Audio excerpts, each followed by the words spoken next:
Hey, Lando.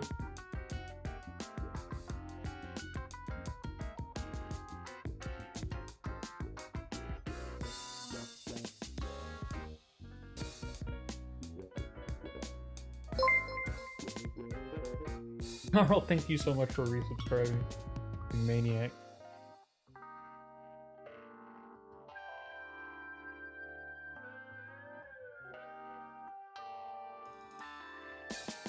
Buttons, they do things?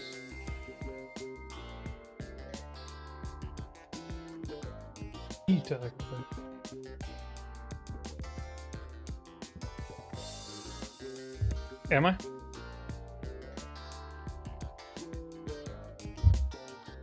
Hello, hello, I'm talking. Can you hear me? I'm speaking. Hi, villains from My Hero Academia.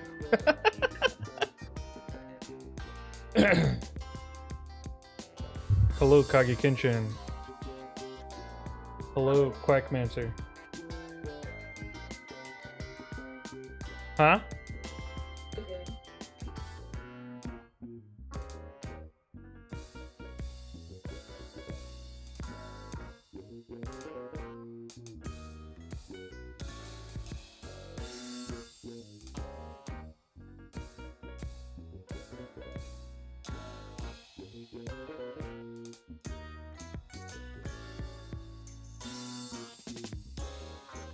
What happened? Oh, you're typing as me.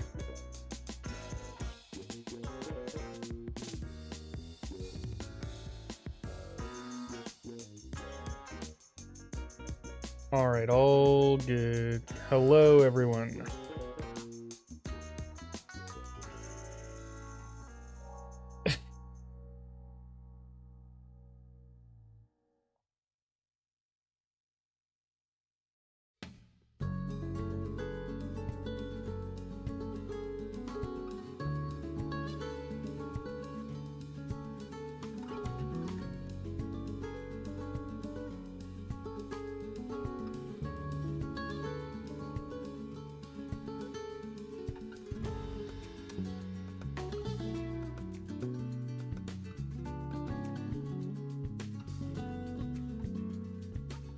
Not able to see the stream?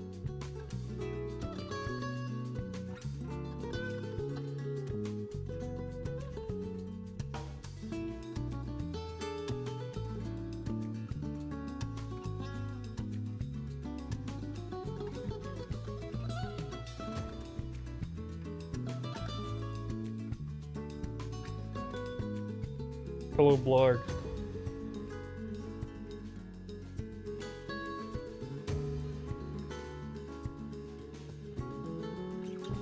Sweet.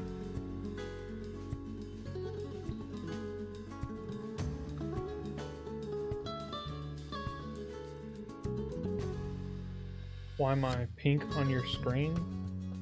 It's for like high contrast colors so that it pops.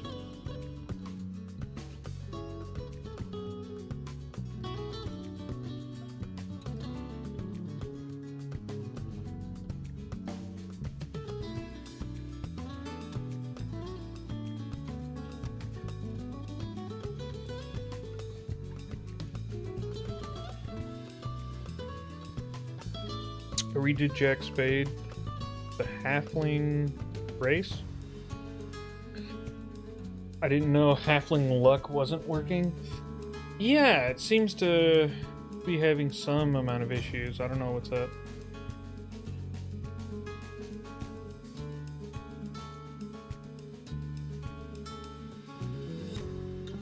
I see. First time using PC.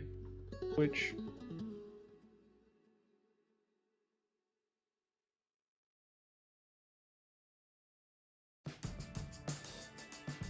Your main character has reached level 10 and you don't want to play him until you gain more experience.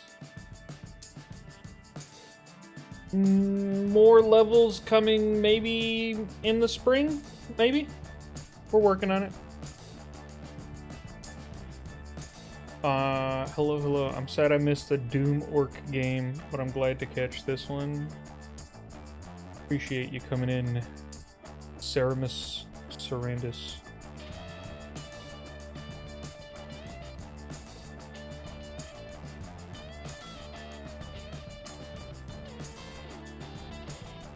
Hey, at secretly a parame. Lucifer Deism. Thank you so much for following.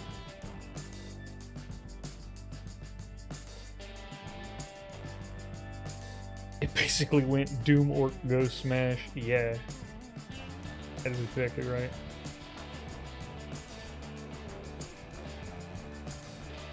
It's not soon enough. Sorry, silly.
A 7-stream streak for Sergeant Carwile.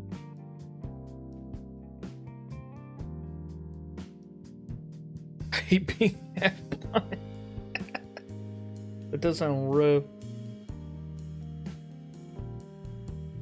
I feel like I'd be wasting messages if I continue playing a character that's already at max level. Yeah, Andy wouldn't agree with you. Andy's big on like, the point is the story and not the levels, so you're not wasting anything not getting levels, because that's not the point. But I agree. I like levels. Give me the XP. You know what I'm saying? I don't want to be wasting it either, but yeah.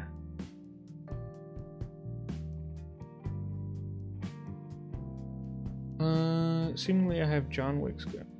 Maybe suppressor.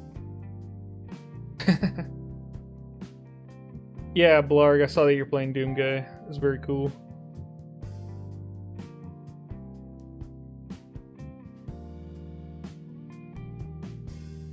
I'm gonna try and watch these more often now that I'm out of messages. Appreciate it. Yeah, these are a good way to sort of scratch the Everweave itch.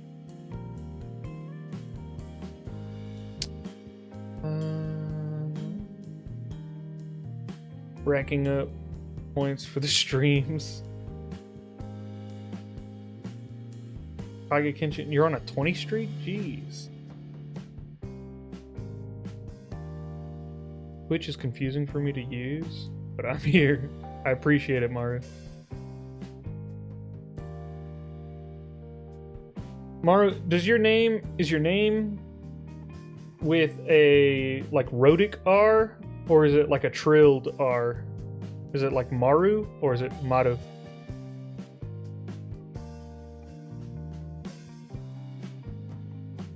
That's not the point. Does that person know why people play D&D? Andy? Well, I mean, he makes Everweave, and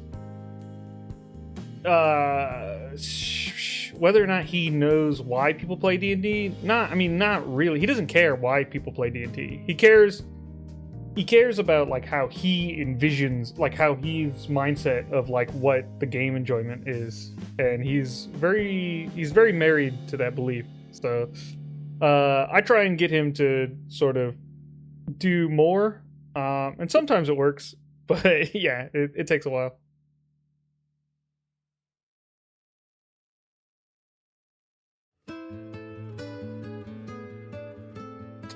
prefer Twitch over YouTube currently.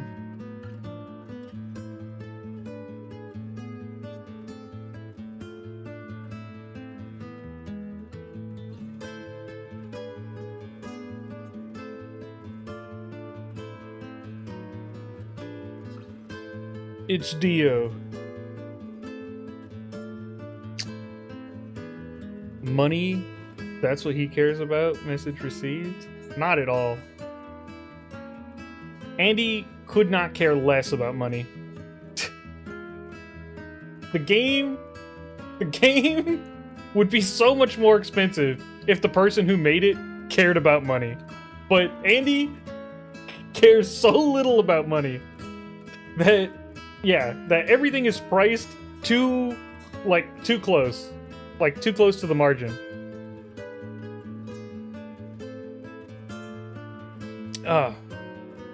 Yeah.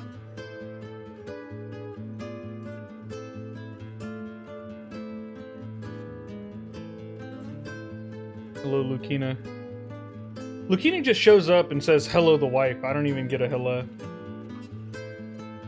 I like the second pronunciation, but I'm happy with however anyone can pronounce it. Autocorrect has been given me the nickname. Oh no. Okay, Motto is cool. Yeah, I have no issue with I have no issue with Trill.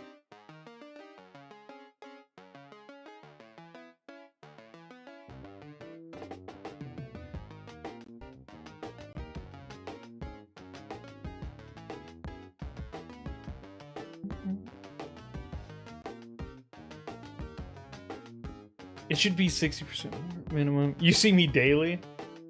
So?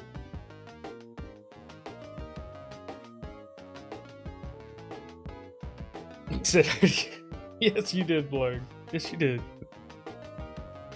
Thank you, Lucina. Hi. Playing an ancient Egypt character specified no combat outside of duels / training. I've had a couple ability dice rolls, but haven't got XP for them.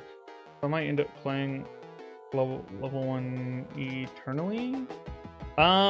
You don't get XP unless you succeed on the dice rolls. So, Allure and I, if you don't succeed on the dice rolls, you won't get XP for it. So that's what's going on with that.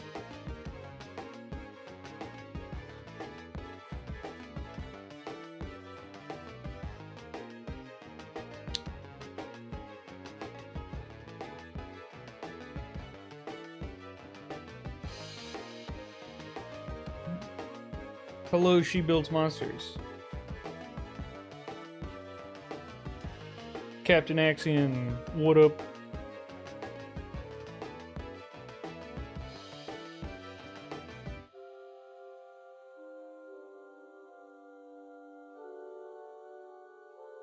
Yeah, failed. Yeah, figured. Which wouldn't let me use chat without verifying my email. Which I thought I did already, but wasn't getting the email to verify. All of a sudden, I was able to use chat, so I don't care. I don't know what's up. Alright, well, good. So I could technically level up with no combat if I did a ton of skill checks? Yes. Yes, you could.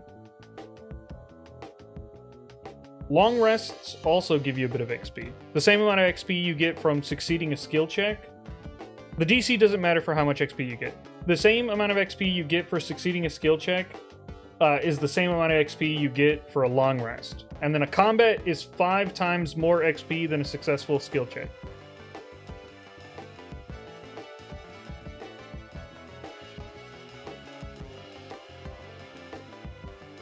If you do combat narratively, will you get XP for that? You will not. You will only get XP for any skill checks you have to do during that narrative combat, but you will not get combat XP. Similarly, if you're in combat and you succeed at skill checks, that also doesn't give you XP. You only get this. You only get the XP for the combat.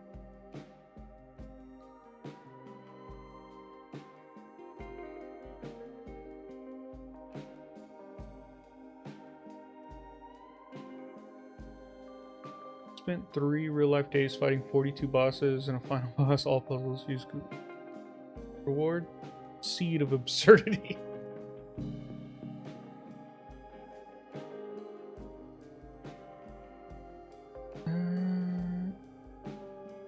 Just started Doom Guide today. Already level 4. Nice. Yeah, if you're doing a really combat-oriented game, you can expect to level up quickly. I'm going to need a flowchart or spreadsheet about XP. It's really quite simple. Skill checks and long rests, they give you the same amount of XP. Combat gives you 5 times as much XP. That's it.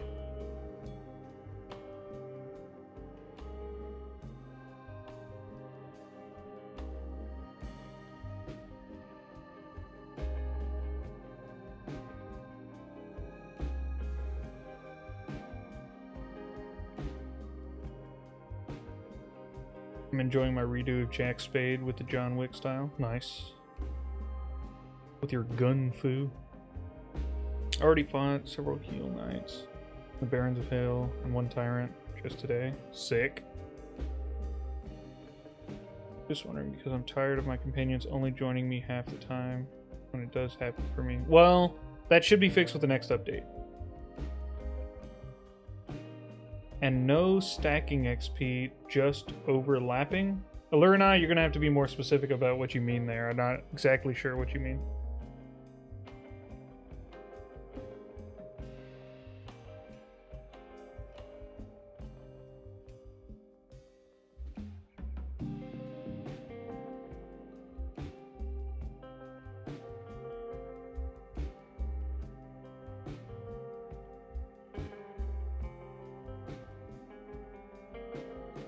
I went to SeaWorld a few days back and had loads of fun.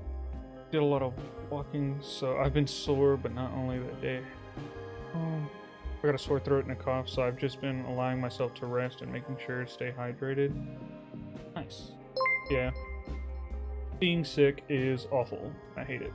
But you have a good reason, a good excuse to just hang back and play a bunch of Everweave, so that's nice. Minka Grim, thank you so much for following. I like your name.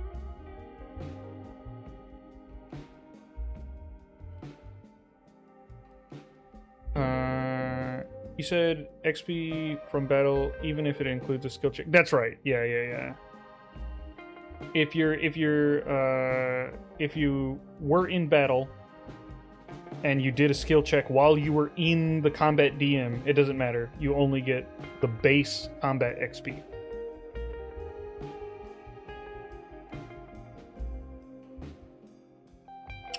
Am I familiar with Aragon? I am familiar, with it, and I kind of a little bit read the book when I was a kid, but I remember none of it. I do know it's about dragon riders. And I do know you have a game about it. I've kept up with your posts about it, but I have not. I myself have not. Don't remember much of it.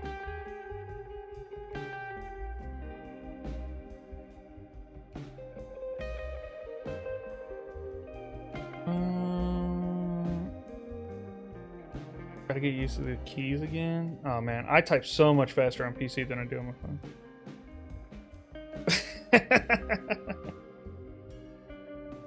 Jarl, are you married to him?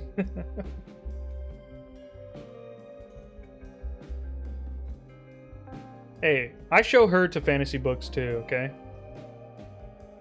It's not just one way. In fact, I think I convinced you to read the Wheel of Time series, right? No? Because you tried to read them and then you gave up. And then I was listening to them. And then you said you wanted to try and read them again. Yeah.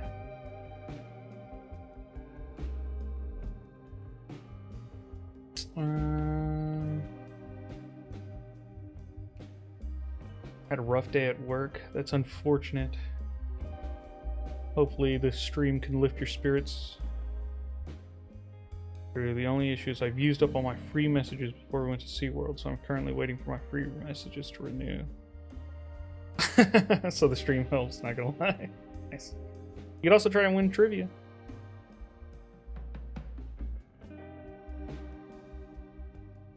The inheritance cycle? I have not heard of any series referred to as the inheritance cycle. I have? What books? Did you refer to it as the inheritance cycle? You probably referred to the title of the books, which is usually not, like, if I said the Stormlight Archives, like, someone might not immediately know that that's the Way of Kings if they heard it before, you know? It's cool. I'm glad you read the book a bit. Love the series. Books. Okay, I'm gonna not be able to keep up with chat for a second. I'm gonna post on Discord that we're live.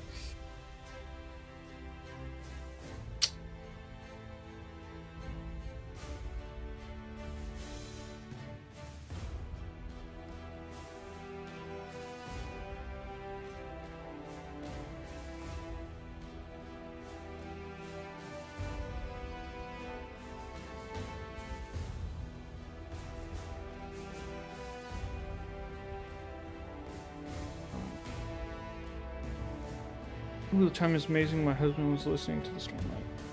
Our son is named after one of the characters. Nice.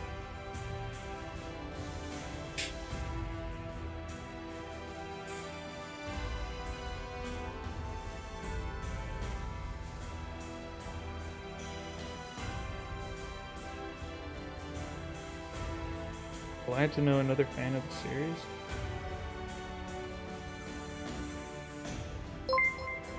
Arkfade, thank you so much for following.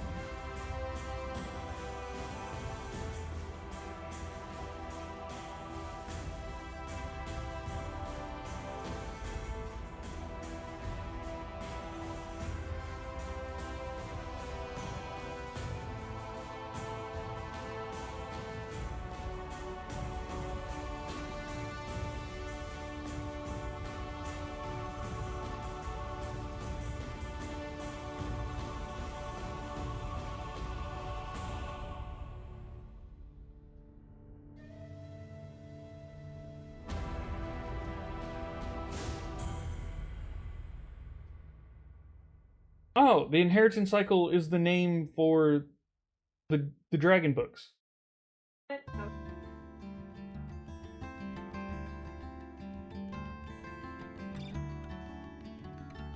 right. So yeah, I do know of it. I knew all the books. They all came out when I was in like elementary and middle school.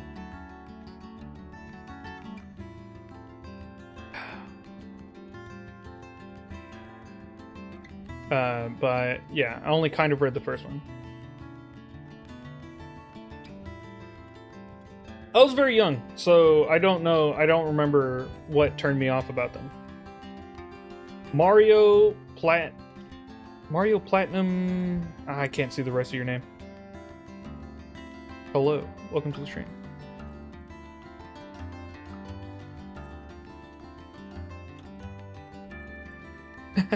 Is this about your character? Maybe. Okay. Stream is getting close to starting.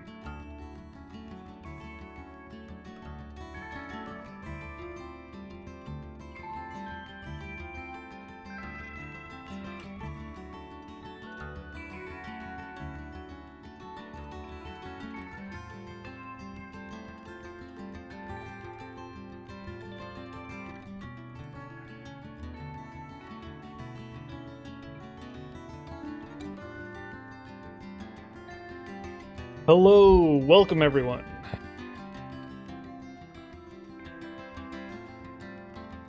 All right. So I see we have a couple of new faces. Kyle Madison, welcome. So we'll be playing Con Man. For anyone who's unfamiliar, he's a Tiefling rogue. Heavy Puffer, thank you so much for following. He's a Tiefling rogue. He is a con man on the streets of sort of alternate reality London, where everyone's a sort of maniac and there are monsters in the streets and everyone has sort of a wacky personality. And we have a skeleton in an oversized suit as a sidekick, and that skeleton has cat ears by request of the wife. Yeah, and so we do heists and steal from people and perform cons, lift goods, and many other such diverse activities. So yeah, last time we ran into the great conjurer Alistair, and that guy was awful, and we flexed on him a million times, and he was like, ha ha ha, that was all part of my plans, actually. And then we killed him, and he was like, ha ha, I may have died, but I'm still alive. And we were like, just like, leave, dude, we don't want you around here anymore. And he was like, no, I shall be here forever. And we sort of forced him to leave. Dragoness Aether? Dragoness Aether. Thank you so much for following the stream. And so, yeah, we sort of forced him to back off with our force of personality. And, yeah. And now we're ready to maybe, get up to some shenanigans. One more follower for the goal. I see. Yeah, I guess I could put the follower count somewhere up there. I have a little bit of room on the screen.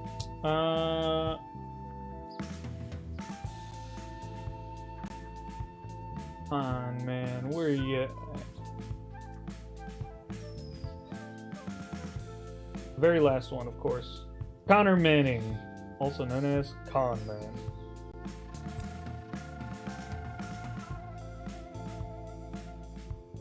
Jack Hanna, welcome to the stream.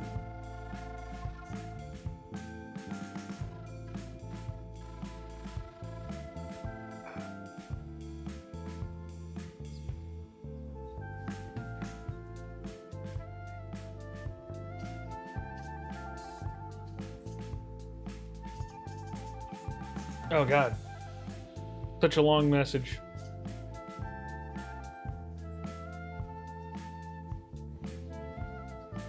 Okay. So this guy was super annoying, and and so we sort of prompted our DM to be like, look, we're kind of done with this guy. So if you have an annoying character that won't go away, this is a good method to use. The DM did require me to use a skill check to do it, so if you fail that skill check, it will be annoying, but if you can pass the skill check, you'll get the guy out of your face.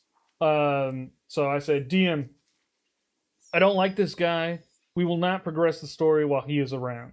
And then I sort of, bruh, everyone watching this is super done with you. Go away. You lost like 3 challenges and died. Nobody cares about your destiny. I will try to magically push him from the stage area.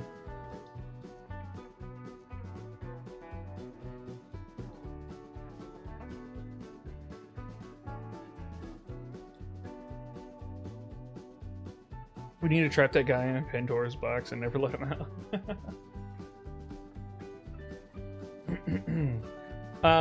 Also, just a note for everyone, I currently sort of have like a jaw injury, so at some point I might bow out early.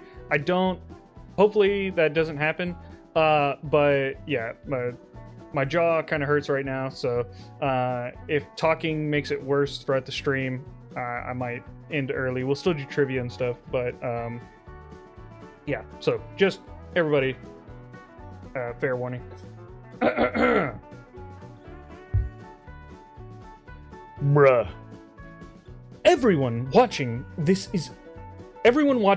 is super done with you. Go away! You lost like 3 challenges and died. Nobody cares about your destiny. You snap, a sudden surge of raw charisma igniting within you. With a flourish that demands attention, your hand becomes a blur of motion. Your magical throwing knives, previously just weapons, now dance and weave with an intricate ballet of light and shadow, appearing and vanishing in rapid succession, leaving trails of iridescent magic in their wake. You move through the market, your performance stealing the very air from Alistair's lungs, making him seem to shrink and fade, his gaunt figure overshadowed by your dazzling display. The crowd, previously divided, now roars its approval for you. Their applause and gasps of wonder drowning out any whisper of the conjurer. Alistair stands, momentarily frozen, his magnified eye wide with a mixture of surprise and grudging admiration. The subtle shimmer around his legs flickers, then vanishes entirely as if your sheer presence has dispelled his magic. The wooden bird on his finger chirps nervously, sensing the shift in the magical currents. For the first time, his theatrical composure cracks. He takes a slow, almost reluctant step back, then another, the weight of the crowd's diverted attention visibly pressing down upon him. A fine counter-performance, con man, he rasps, his voice barely audible above the clamor. But remember, the grandest illusions often hide the deepest truths. You may have won this round, but the true game, it continues, and I'll be watching. With a final lingering glare, his form seems to blur and dissipate, melting into the throng until he is utterly gone, leaving only the lingering scent of ozone and the bewildered wooden bird on the cobblestones.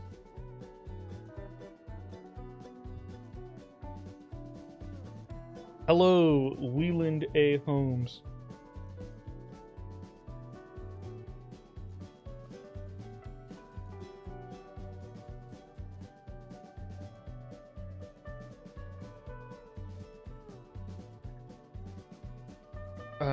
Are message codes ever dropped during stream? I do trivia at the end. If you are correct and first, you get a message code. Thank you everyone for the support of my jaw pain. But hopefully I'll be able to power through and it won't be too bad.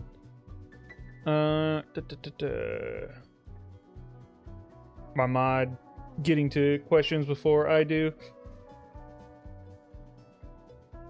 Thank you, the wife.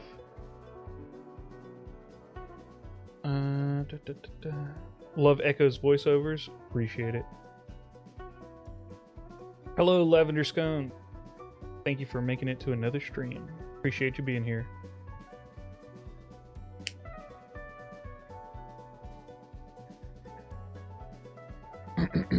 All right. So,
Yuki Exter.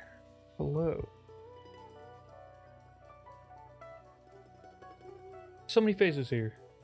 So happy to see everyone.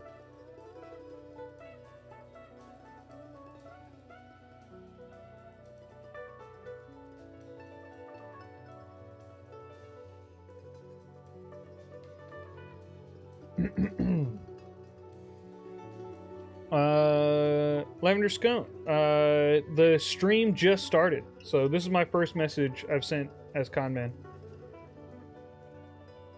For this stream at least. We've seen a lot more in the past, but for this stream, this is the first message. Black Ace Reverse. Thank you so much for following. I appreciate it. And we've hit our goal. 370 followers. Garlando. Hello. Welcome. Is the Undying Magician still hanging around? They are not. Jack Hanna, thank you so much for following. Appreciate it. Your advice to get the DM to be more detailed helped a lot with my Doom game, so thanks. No problem. That's what I'm here for.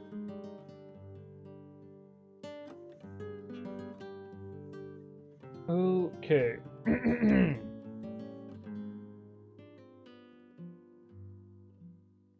With Alistair's unwelcome presence finally dispelled, you sweep into a grand theatrical bow, your magical knives vanishing back into the ethereal.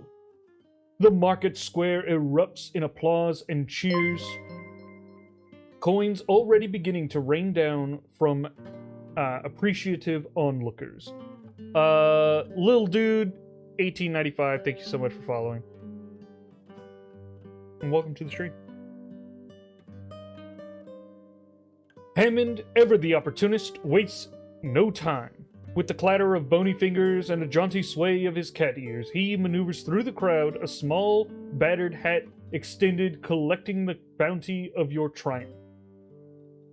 We should find out where that flamboyant menace lives, you whisper to your skeleton companion, a predatory glint in your golden eyes. I'd love to leave him penniless as recompense for my suffering here today. Imagine the poetic justice, eh, Hammond? Hammond's jaw clicks audibly, a sound you've come to interpret as delighted agreement, his bony fingers already expertly sifting through the growing pile of copper and silver.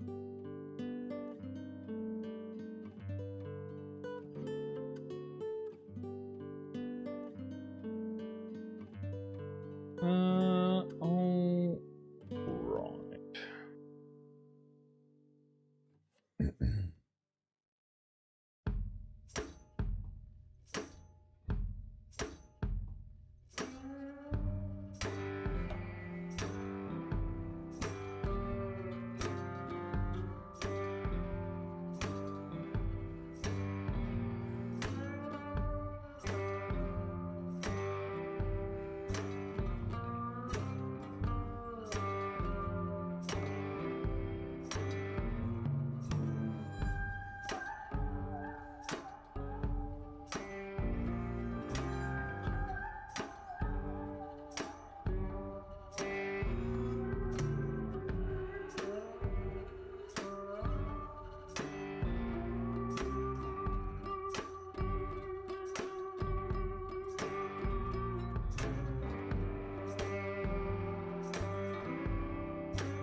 I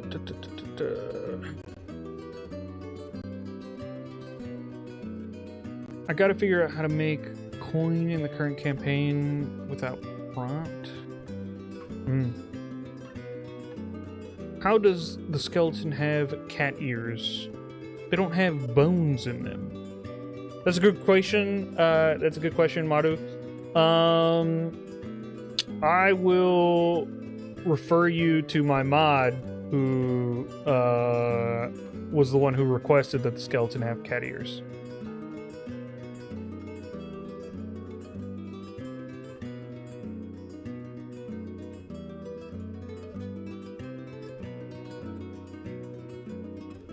Okay.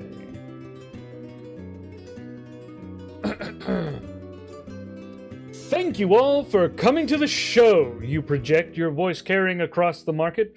I've been Conman, and this is my charming assistant, Hammond. We appreciate you being here, but we must depart.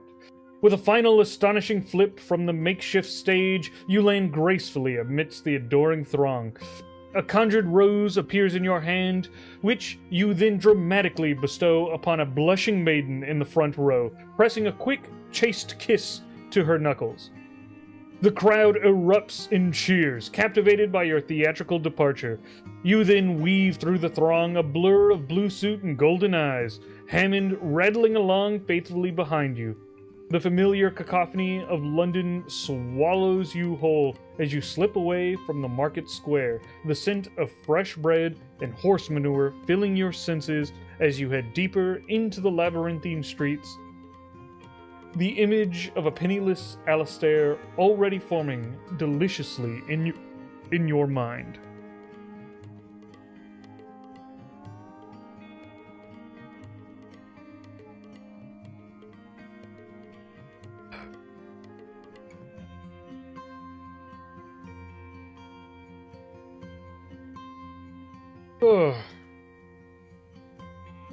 How's everybody doing today? Does everybody have snacks? If you don't have snacks, for shame. You should. This is like the perfect stream to eat snacks to.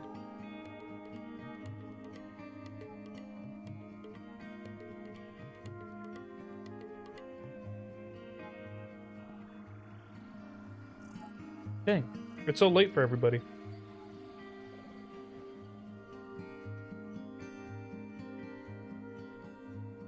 I too have Doritos, Garland. Garlando.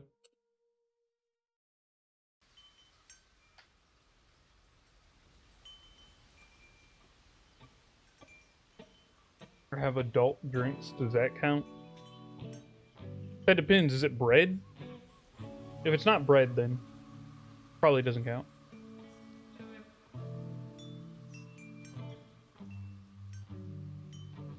Eating a banana on my way to the doctor. Ah, Jarl. You gotta stop dying, my guy. How exactly did you hurt your jaw? I don't think people want to hear this, so just like small warning for anyone who doesn't like literally any medical stuff, but basically my wisdom teeth, like a dentist messed up when they tried to take them out when I was young, and they only took out half the tooth, and so now they like get covered up and then like regrow through my gums every couple of months. So like the pain that you experience when your wisdom teeth grow in, I experience that like every couple of months.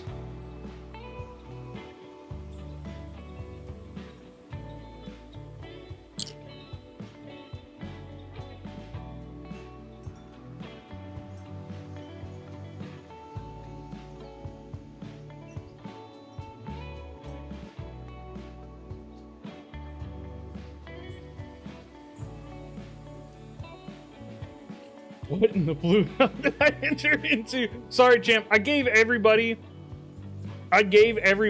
a warning just a second ago. So you came in at a bad time. You came in just post warning.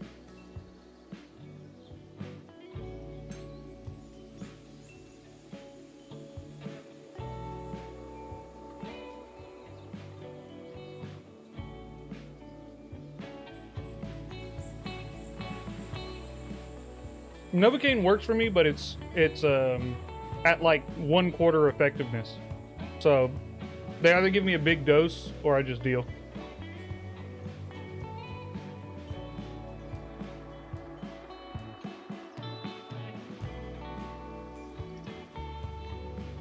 Yeah, it would count as negligence on the dentist's end, but I was poor, man. It was the only dentist we could afford.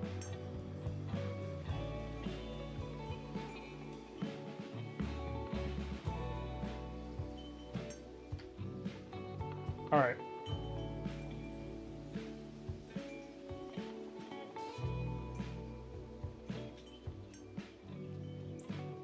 Was it bad that I enjoy the app so much that I blow through the messages? Nah, man. That just makes you a part of the Everweave community. Everybody who plays blows through their messages. And if they don't, they're so active on the Discord and in the community that that's what's saving them from blowing through their messages.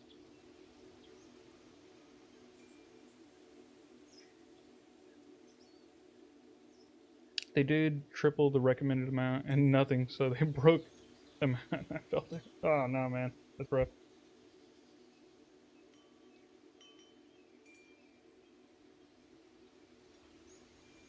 All right.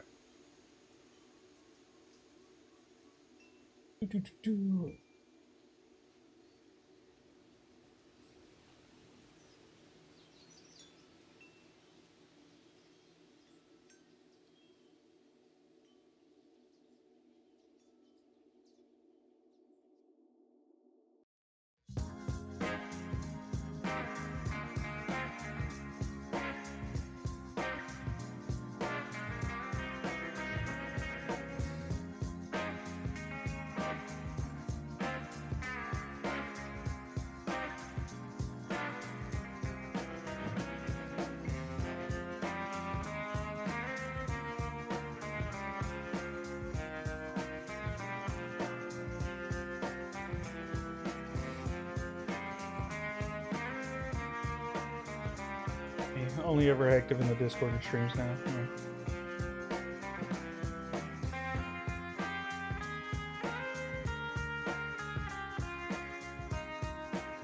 I converted my friend to Everweave over the weekend. We gabbed at work for like 15 to 20 minutes about how... Oh god. About how much fun she was having. Nice! That's awesome.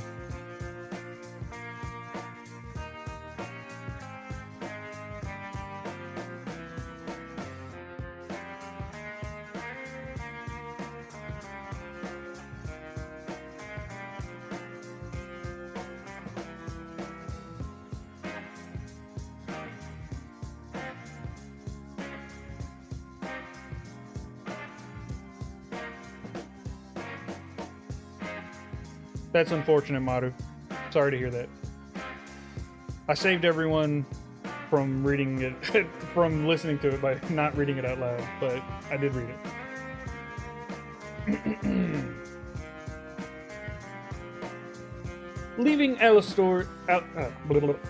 Leaving Alistair's potential comeuppance for another day, you and Hammond melt into the vibrant chaos of London streets. The cobblestones hum beneath your feet with the ceaseless energy of the city. A one-legged street sweeper with a perpetual frown barks at a flock of pigeons that scatter like feathered shrapnel. Further down, a woman in a voluminous, soot-stained gown argues passionately with a lamplighter about the exact shade of twilight. A scent of frying fish and stale beer mingles with the metallic tang of industry, a symphony of urban life assaulting your senses. From a dimly lit alley, a shadowy figure, draped in purple, clutching a rather large taxidermy squirrel, mutters to itself, its eyes darting suspiciously. Overhead, a flurry of wings and metallic squawks announces the passage of a flock of clockwork pigeons, their brass gears whirring ominously. London, it seems, is never truly mundane, always ready to present a new spectacle or a fresh eccentricity around every corner. Larg and Zirahoshi lurking.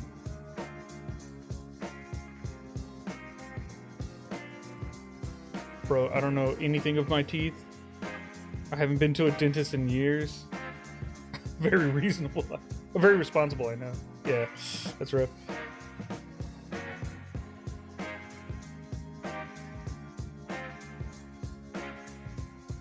The issue is my wisdom teeth were great. They were perfect. The dentist just recommended getting rid of them just in case, and then messed it up.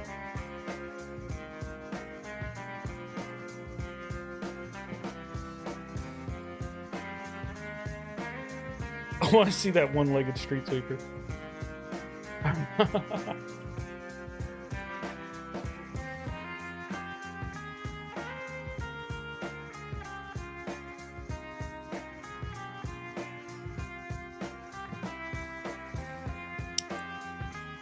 Let's go talk to the street sweeper.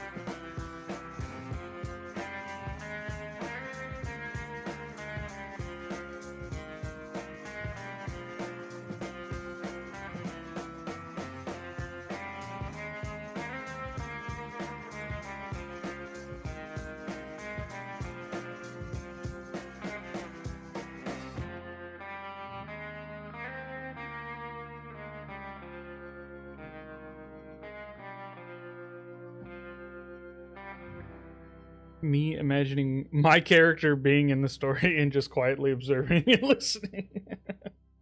That's one way. One way to get immersed.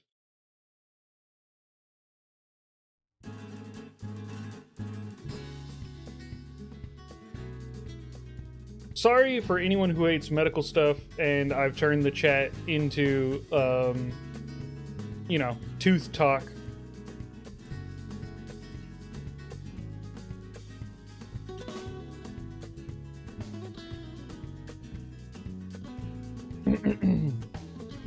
You approach the one-legged street sweeper, whose perpetual frown seems etched onto his grimy face like a permanent fixture. He pauses his vigorous sweeping, leaning heavily on his broom, and fixes you with a watery, suspicious glare. Why's your glare so watery? A bead of sweat, or perhaps something less savory, what? Trickles down his temples. What? Less savory? What do you mean? The DM always explains the people of London in Conman's game to be just like so weird. He uses like the weirdest ways to describe stuff. What is it? A bead of sweat, or perhaps something less savory? What did bro get dumped on his head? Oh, it didn't say what I said. Interesting. Okay, I'll read out my message then, sorry. I approach the one-legged street sweeper. Hello, friend. May I inquire as to why you are shouting ever so loudly at those sky rats? Sky rats, you say? He rasps, his voice like gravel scraping against a cobblestone. Okay, well, let me try that again. I chose not that as his voice. Sky rats, you say? He rasps, his voice like gravel scraping against cobblestone. Aye, sky rats they are, and thieving bastards besides. Always after my crumbs they are. Think they can just waltz in and take a working man's livelihood, eh? Not on my watch, you feather-brained scoundrels! He shakes his broom menacingly at the distant pigeons, who, despite their earlier scattering, have begun to tentatively gather again, eyeing a dropped biscuit with avian cunning. They've got schemes, they do, plotting against me, I tell you. He leans closer, his breath smelling faintly of stale ale and existential despair. Seen 'em at it, I have, whispering amongst themselves, planning their next crumb heist. Bro does not like the pigeons.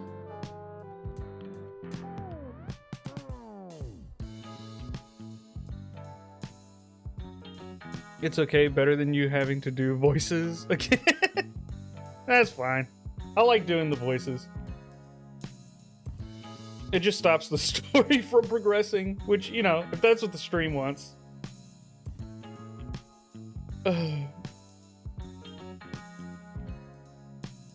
Bro's leaking. Yeah, for real.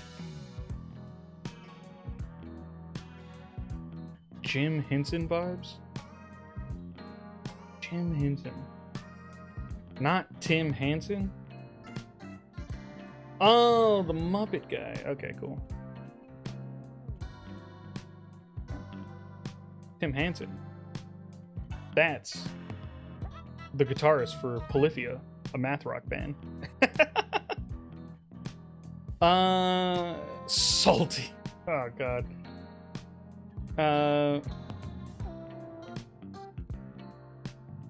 Gotta go. Have fun, guys. All right. See you, Blarg.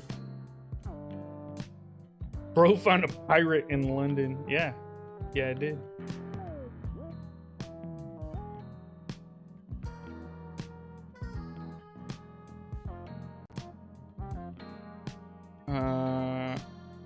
I'm so mad thanks to the Doom orc. I have created a new character using my favorite series, Kamen Rider, or as it was called here, Mask Rider. Dope. Why are you mad about it? Did it not go well? I share his despise for pigeons. Yeah, well, nah, they're fine. Hey, look, pigeons are a creature. All right, I'm gonna go on a small rant, all right? Small side rant with Echo. Pigeons are a creature that have, in an extremely effective way, adapted alongside humans. Like, as humans evolved, pigeons evolved to also deal with the areas that humans, like, create. So they not only live in the places that we make, they thrive in the places that we make. They've evolved to better be able to handle those situations, which I think is great. It's good to see that, like, nature can sort of, like, overcome us showing up and being like, we're gonna make a skyscraper here, and then a pigeon goes like, that's cool, that looks like a really big tree, and I'm gonna make it my house. So yeah, there you go. Those are my thoughts on pigeons.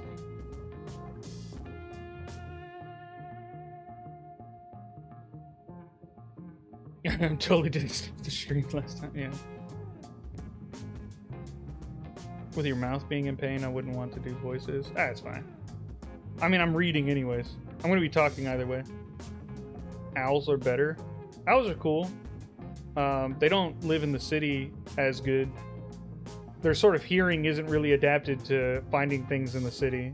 It's adapted to finding things like underneath snow and in tall grass where you couldn't otherwise see it. We don't really have a ton of that in the city. Any corvid, to be fair. Yeah, corvids are dope. Love them.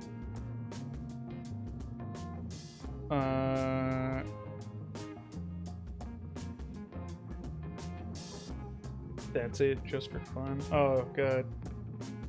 Am I getting challenged? Okay. Wife is gone to go walk the puppy. Pros are extremely smart, or so I've heard. They are. Pros are extremely intelligent. All the corvids are very intelligent.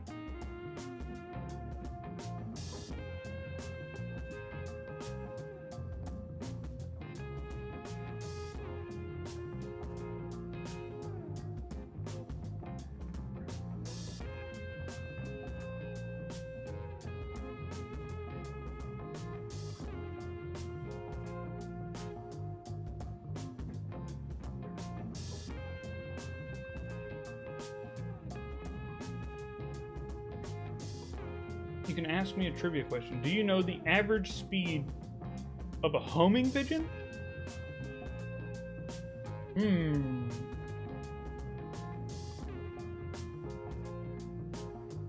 The average speed, so not the top speed. Or are you asking for the average top speed? I think you're probably asking for the average top speed and not just like what speed do they normally fly at. Which I would guess to be about 55, 60 miles per hour.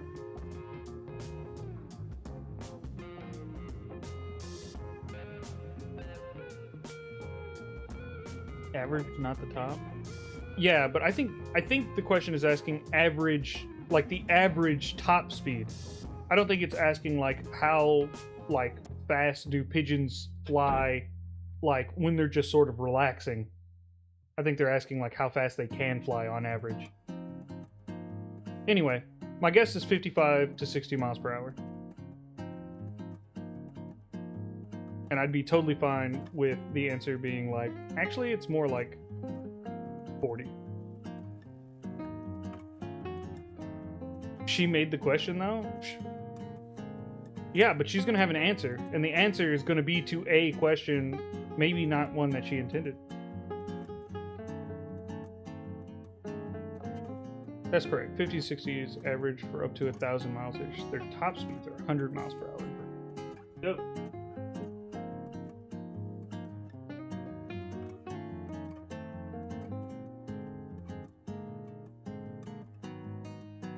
All right. It's ad time, which means that we're just chatting. What up, folks?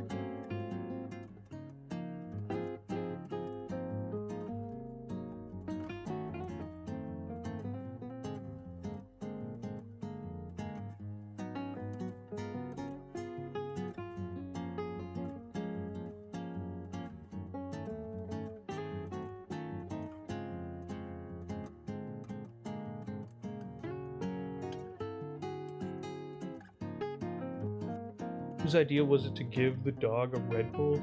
Oh, is that your... Heads.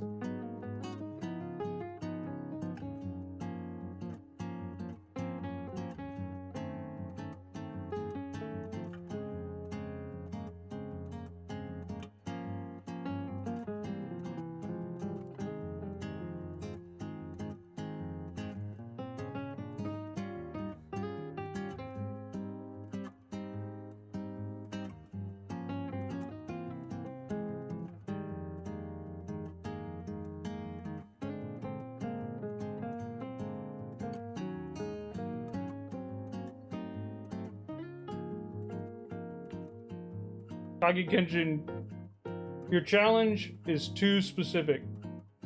It can't be done in a reasonable amount. Well, it can be done in a reasonable amount of time, but not in any way that's conducive to the story. So unfortunately, I will refund your points.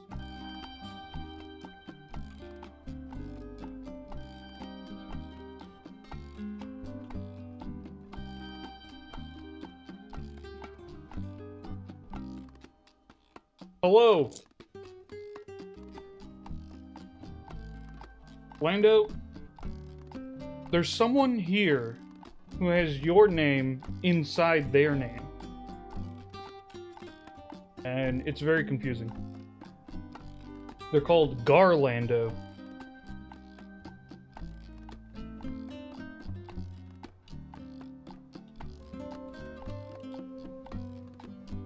Yeah. Yes, really.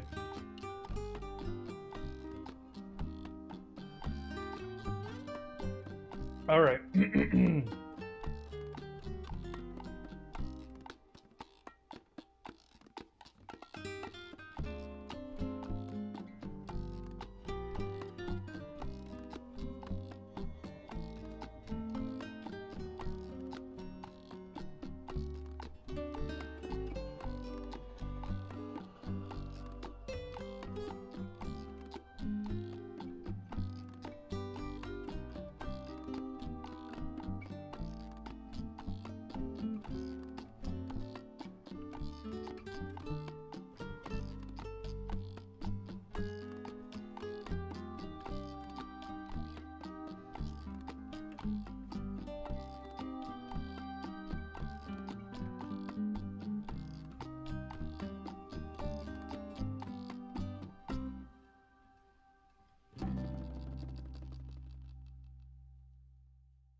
Either way, his security is crap even for a one-legged man.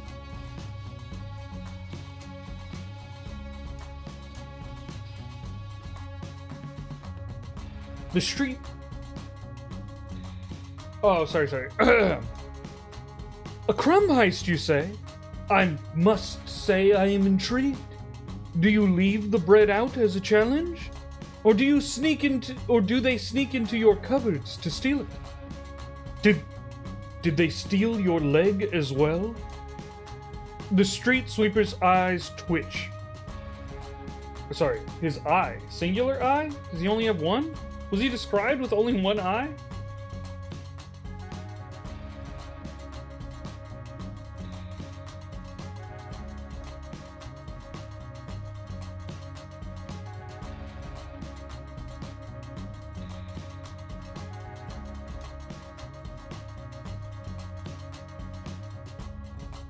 I don't think he was. Yeah. Well, now he only has one eye. So they stole his eye from the moment we started talking to him. Yeah, the pigeon stole his eye as well as his leg. Exactly.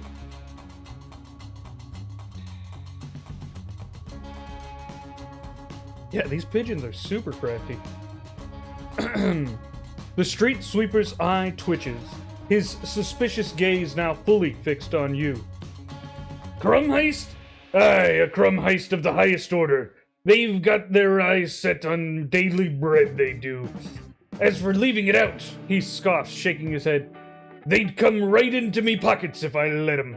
Sneaky blighters, always listening, always watching. He lowers his voice to a conspiratorial whisper, leaning in close. And me leg, you ask?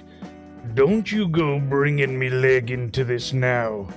That's a story for another time, a darker tale than a mere pigeon thievery. But mark my words, they'd take that too, given half a chance. They're in league, I tell you! The pigeons! And the gulls! All of them! He turns over his shoulder as if expecting to see a feathered assassin lurking in the shadows. Yo, I love this guy.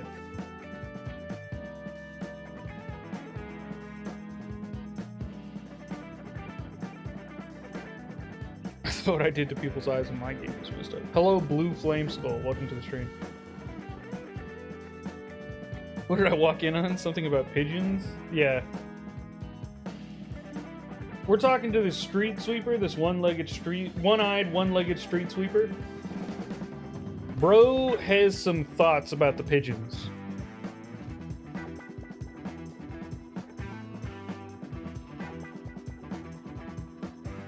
He is a pirate in the middle of London. Yeah, he is. And gulls, yeah. Arcane. Welcome to the stream.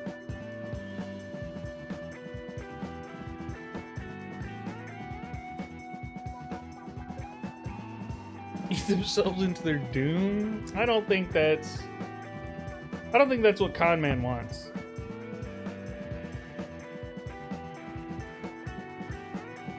They took his eye. The gulls have taken his leg. They take his bread, his daily bread. They're doing crumb heists.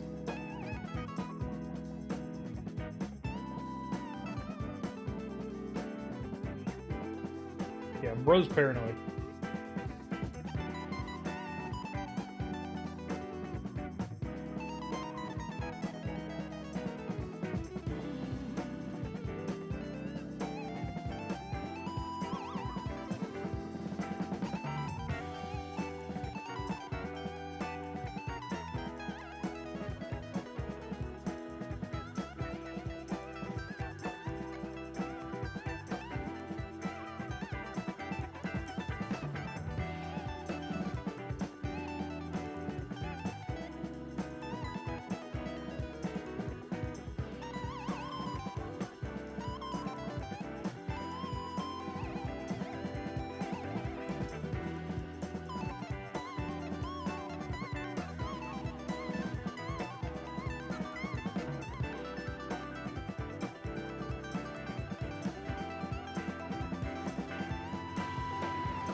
I feel like Con Man could learn from these pigeons. Yeah, they're master thieves. Masters of their craft they are.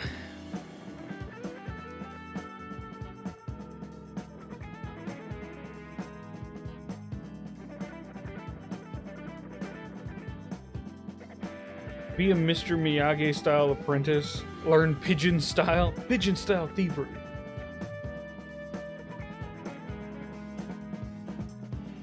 I hope those birds stay out of mine. I don't think I have enough throwing knives for all of them.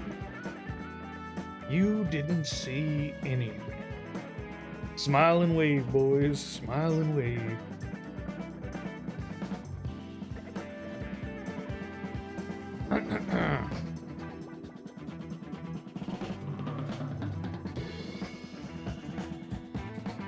Your eyes dart wildly, sweeping to the rooftops and the alleyways with exaggerated urgency. There they are! You exclaim, pointing dramatically at an invisible threat. Get out of here! I'll fight them off! Run, street sweeper, run!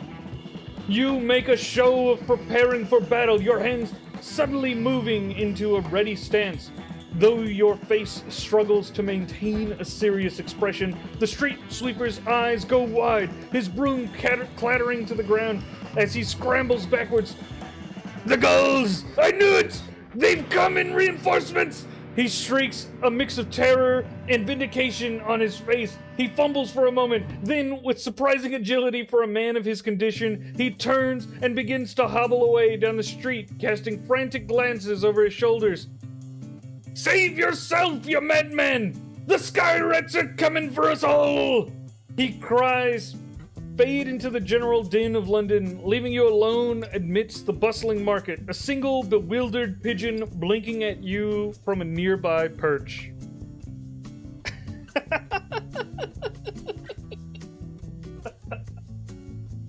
Free broom. You stole from the one-legged street sweeper. I feel like that's an achievement.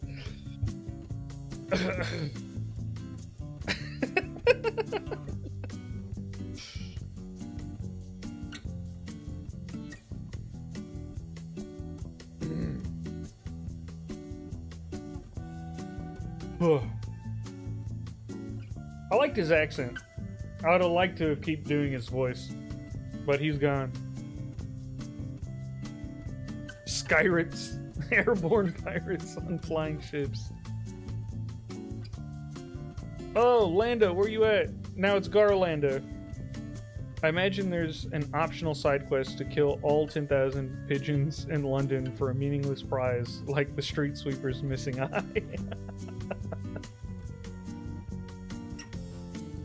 See? Garlando, just above you.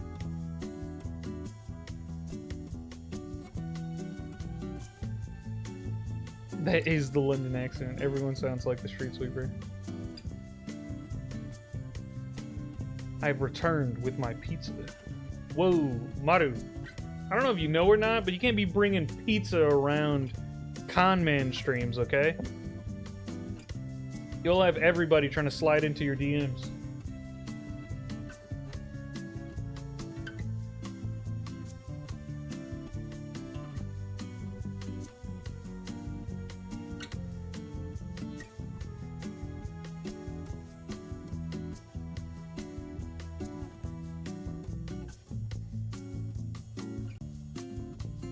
Yeah, honestly, I don't know how many people are. I don't know how many people were here for the Conman pizza situation. Yeah, you pizza people up. There's probably like a couple of them in the chat. Kage, maybe Lukina. Silly was here earlier, although I don't know if they're still here. But yeah. I think Sergeant Carwile is lurking. Blue Flame Skull, thank you so much for following. I appreciate it. I'm proud enough for everyone. That's not the issue, okay, Maru? That's not the issue, okay? It's not the pizza that people are gonna want.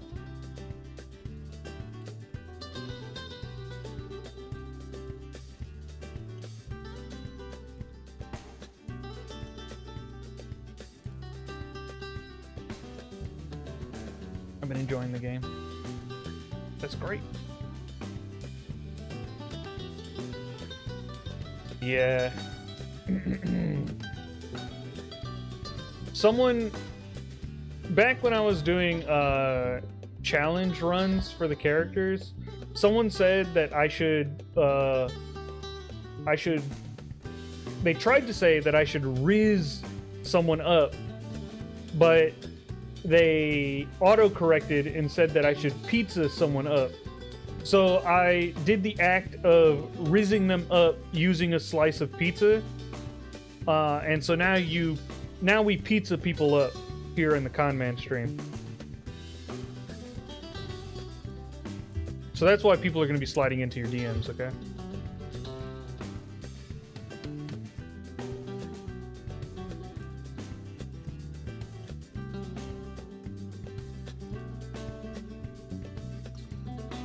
Please tell me you rolled a nat 20 with that. I rolled really high.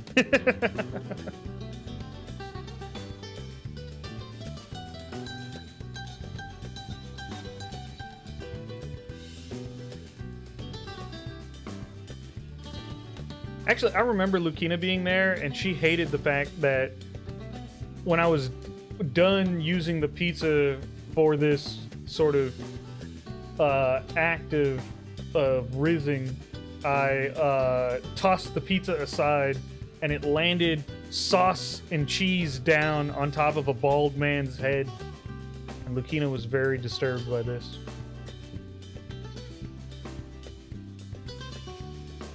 Alright.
Hammond wants pizza while in town. We don't need to know what kind of sauce it was.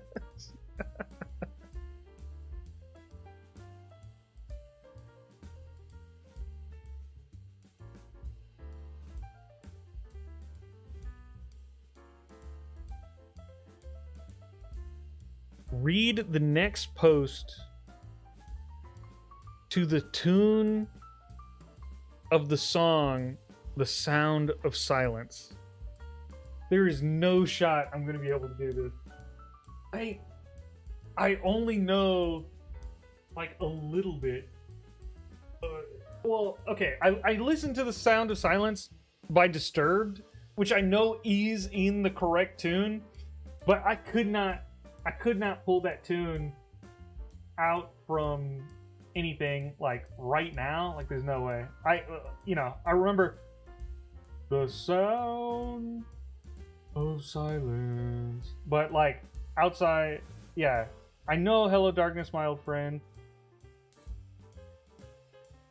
It's a little fine if that's all you have.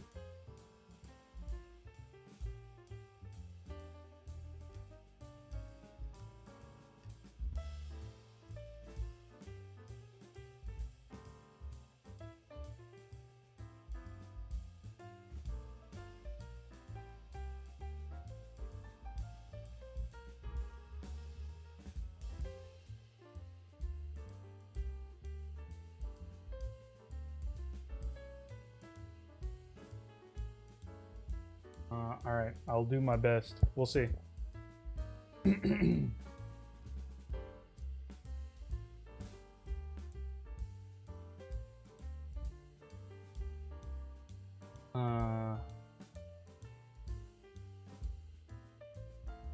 gotta pull up the lyrics. Give me a second. People can't say that I don't try for this nonsense. Someone gives me a challenge, I'm gonna try it. Okay. I'm gonna try it. I need the lyrics and I need them broken up by line.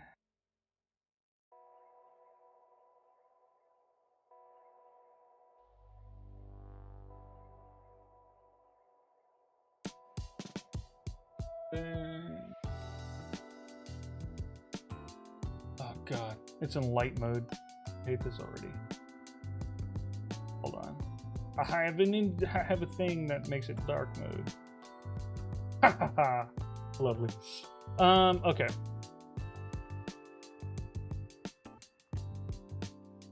The wife isn't here. He's walking the dog.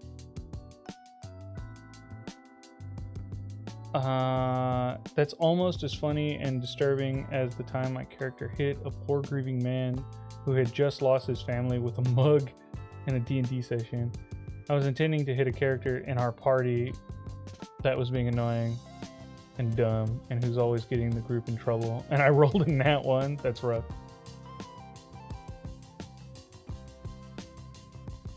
Quick, someone record this. Yeah, the website I went to for lyrics was in light mode. It was pretty awful. Okay.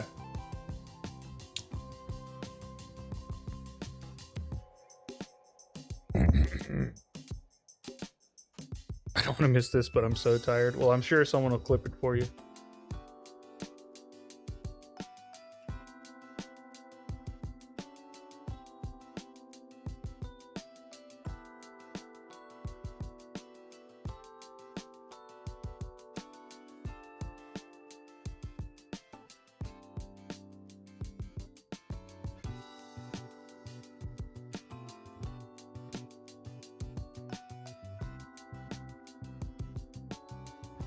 Okay.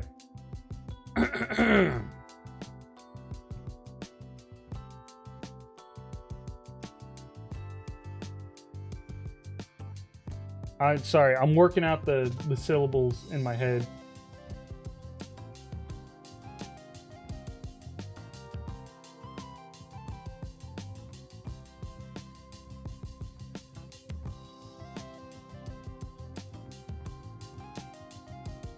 Okay. I might have to like mess this up a bit, but we'll see.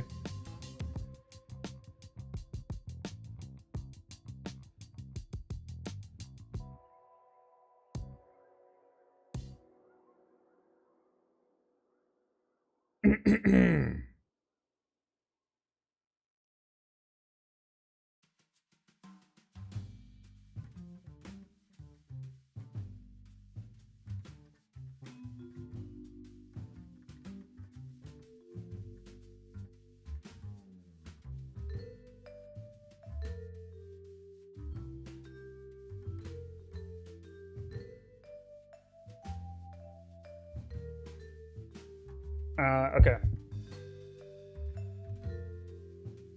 Chuckle dusting your hands, friend. That guy was great. God, I love London. You then turn to Hammond. A question. No, there's no shot. I'm so sorry. I absolutely could not do it. I tried so hard, but the words don't match at all. I even tried changing them. Oh, so sorry. Oh.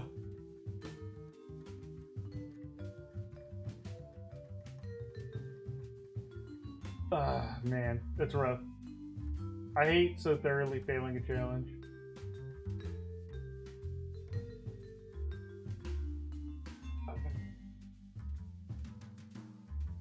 Oh, okay. I'm now like sweating due to the embarrassment. I don't really get embarrassed, but I really tried and I failed. And I own that. That's all right. All right. Let's read this for real.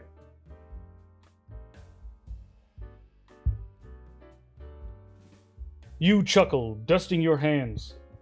That guy was great. God, I love London. You then turn to Hammond, a question forming on your lips. Echo, do you want anything while we are in town? Do interstellar fae need food or like baubles or something?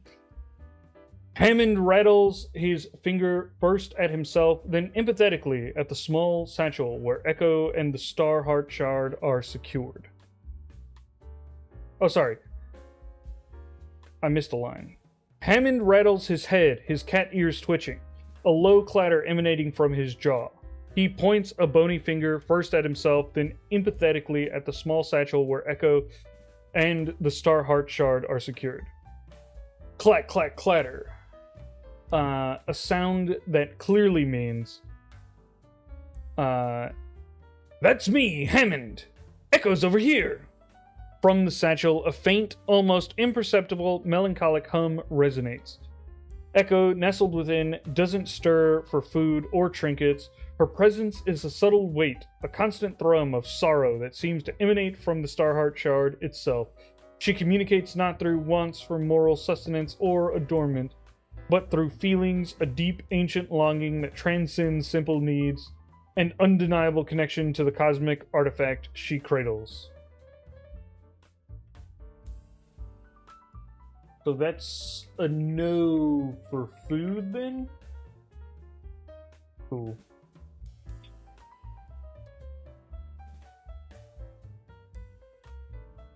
Hello, Flask Jumper. Welcome to the stream.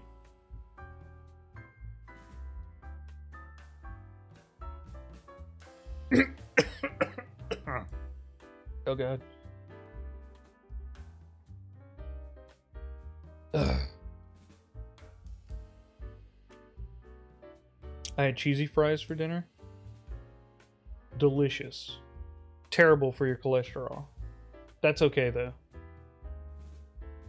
Eating things that is terrible for your cholesterol is totally fine in moderation. I feel like she's codependent with that thing.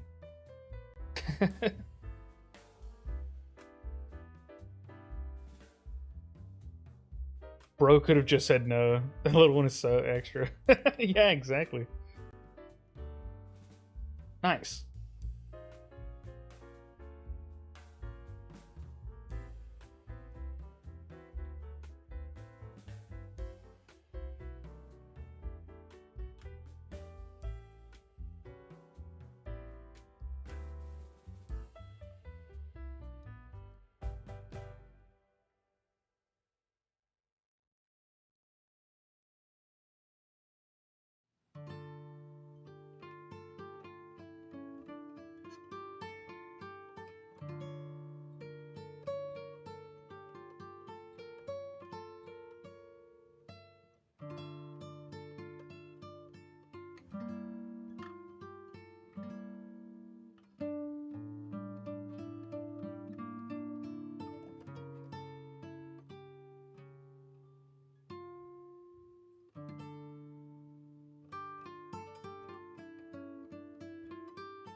Lord of the Rings trivia. Oh, what do we got? What do we got?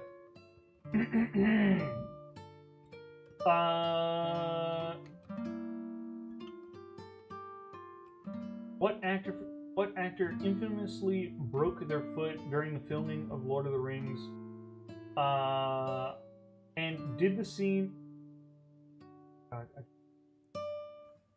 And did the scene it happened make the movie? Yeah. The person who did it is either Boromir or Aragorn, and I want to say it's Boromir. And so, yeah, I'm going to say Boromir, although it could be either one. I can't remember exactly, but I think it is Boromir. And as for whether or not the scene made the movie, I believe they asked him to redo it, and he didn't know he broke his foot yet, so he did it again.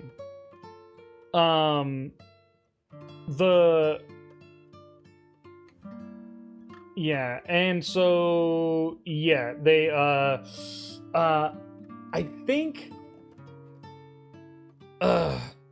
they might have went with the broken foot scene. No. Was it the first and the second? Did he do it once and then on the second time he broke his foot? I know they did the scene more than once.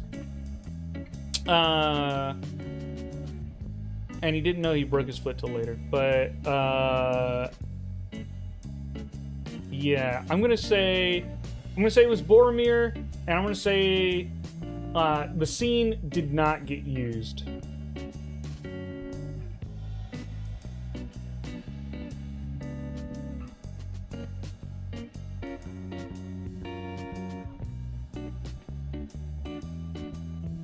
It was Viggo Mortensen. It did make the movie, and that cry pain was genuine. Sick.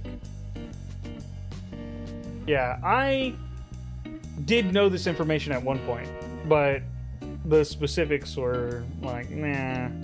Yeah, I did. Viggo Mortensen. I'm bad with actors' names that I don't see it done. Which one? Oh, am I right? Am I right? Is that Boromir? No, it was Aragorn. Rough.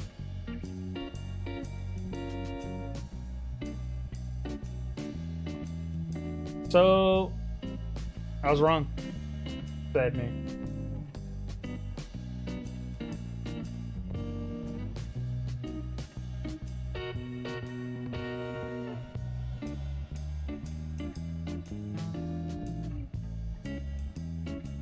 All right.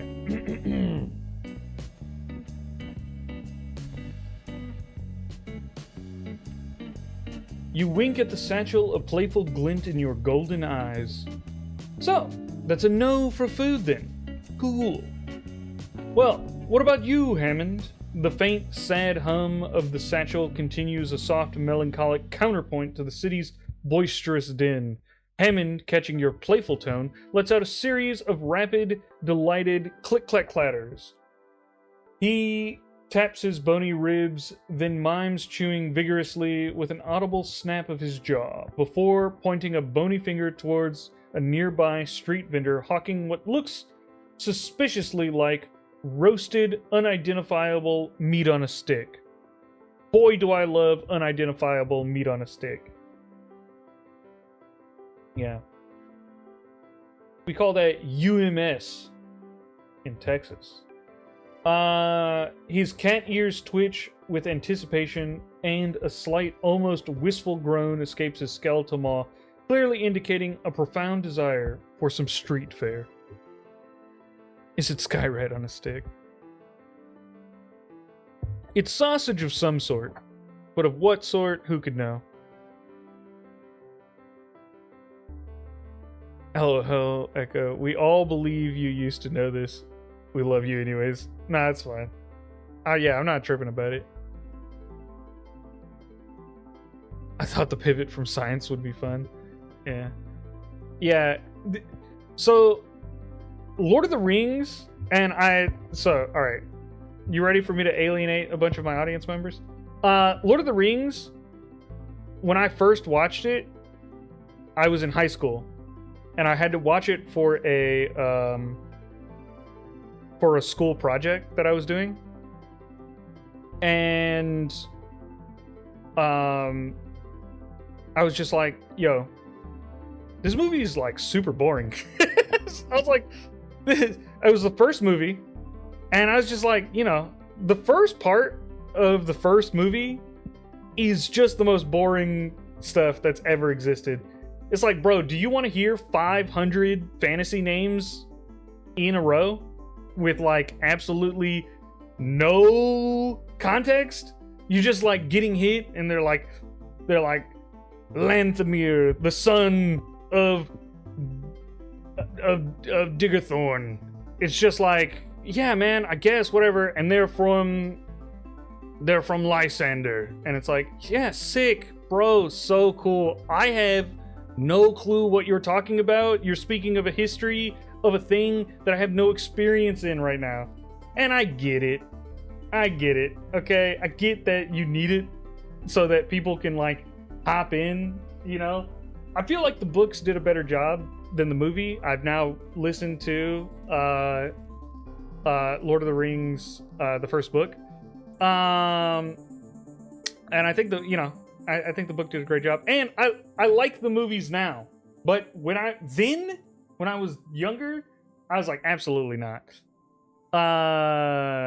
So yeah, that was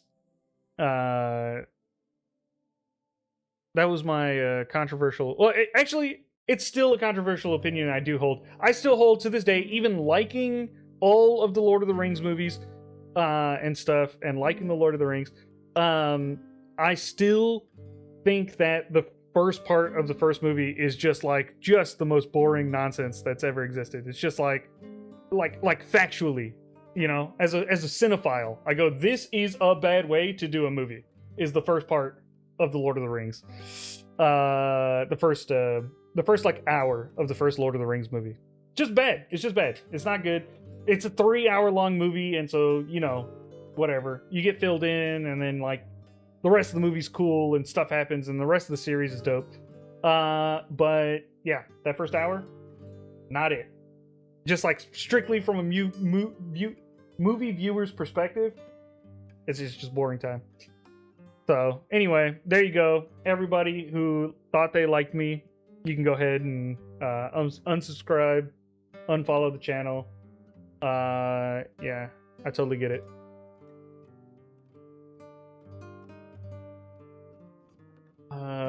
Find a new senior mod. Adios. Yeah.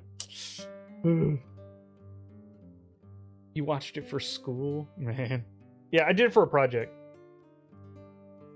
I might be that guy that will watch all of the extended Hobbits. One day, the extended cut of the Lord of the Rings the next. Yeah, I'll watch the movies now, the extended versions as well. It's just it wasn't for me then, and I still think that specific first hour is bad. But the rest I think is good. It's a great fantasy. It's quintessential, like perfect. Like that's, yeah, it spawned fantasy as we know it today. So, all that's great. Just, you can do a bad hour. I think it was a necessary bad hour, but like I don't think it's fair to pretend it's not a bad hour of movie.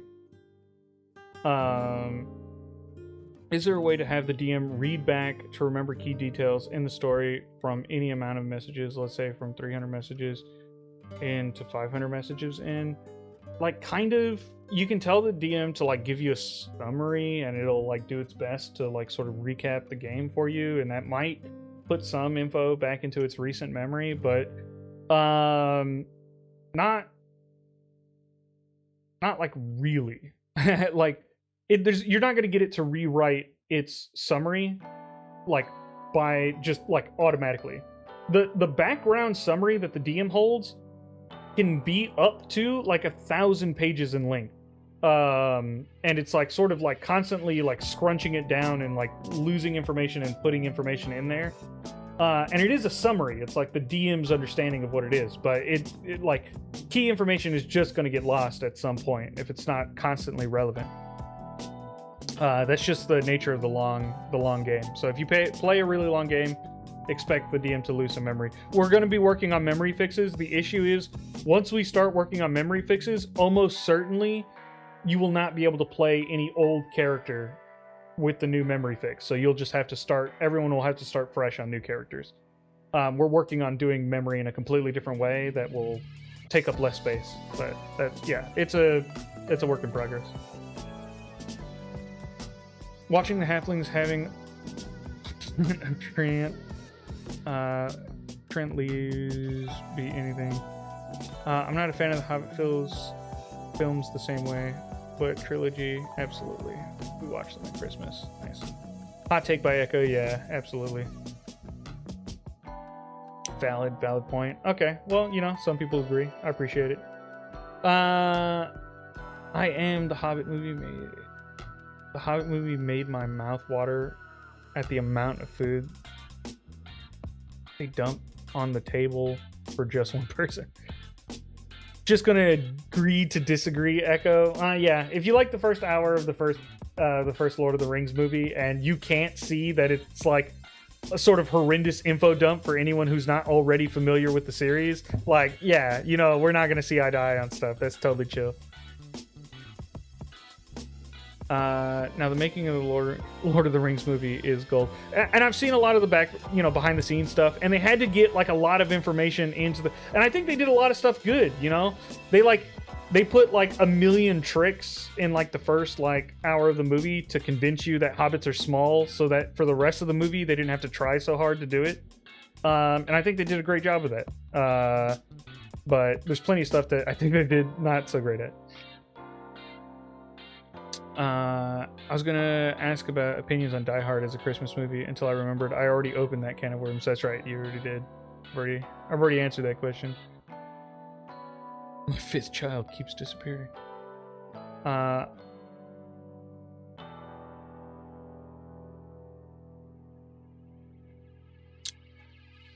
was asking for a member in the main chat. He's having the classic DM short-term memory issues.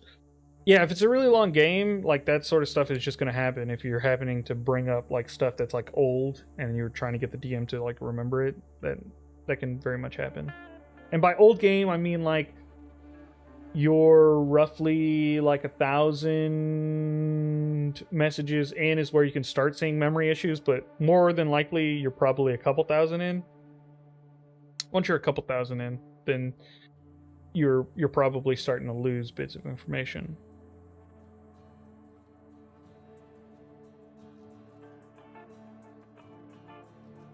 My one question entirely derailed the stream. Yeah, it happens. All right. Let's get Hammond some food.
Got right on a stick. My DM and me are pretty chill, though, especially when we would talk in my character's head, like Deadpool, especially when their patron just listens as we talk. Dope. 2 unidentifiable meat sticks. I'm just gonna not add those to my inventory. The wife has returned.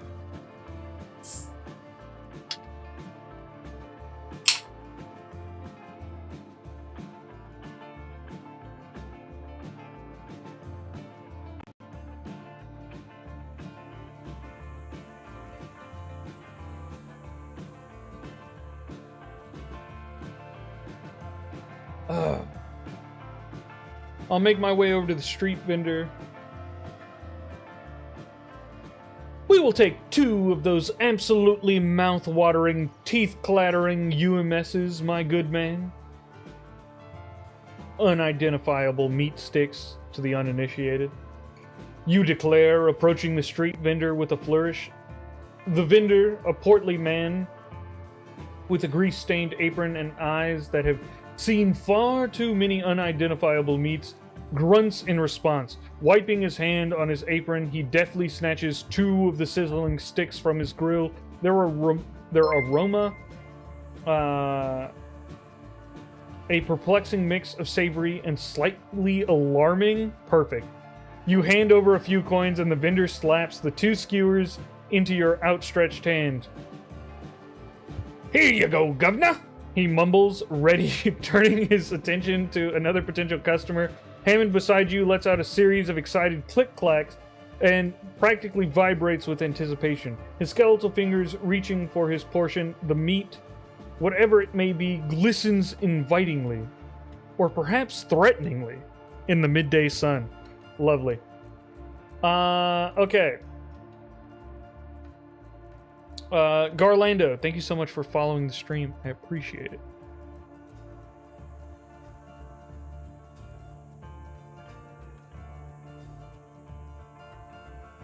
Got the kids down, so now I can enjoy the stream. Nice. Welcome, Eslin.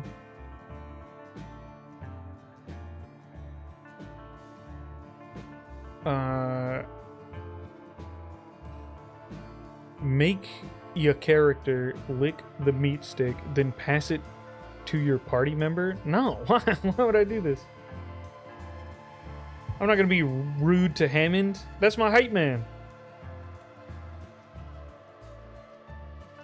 No worries, Garlando, that's totally fine.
Tastes like Skyrim.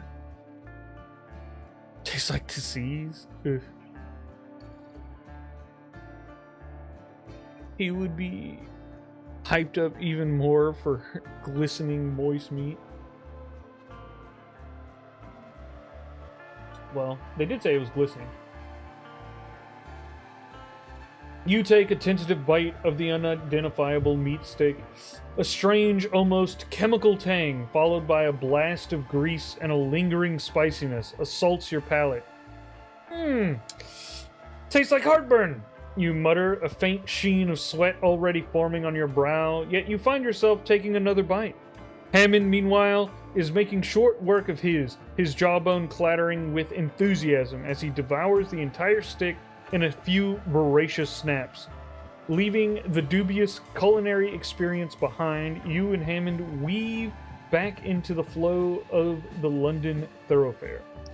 Right then, you muse aloud, your gaze sweeping through the eclectic architecture and milling crowds.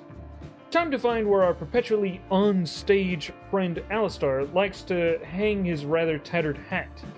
A man of his theatrical inclinations can't be too hard to track down in this city of eccentrics, can he? We'll start with the usual haunts. Eh, old chum?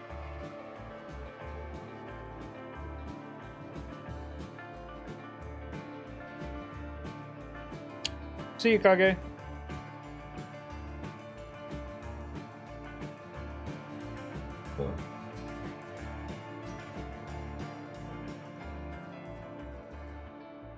Okay.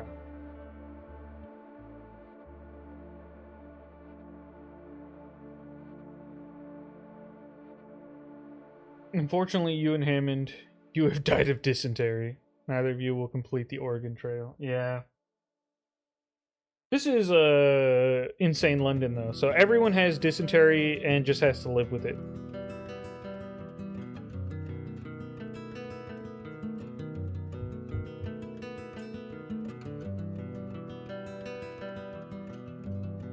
Yuck. That explains the smell. Yeah, they did say it constantly smells like horse manure.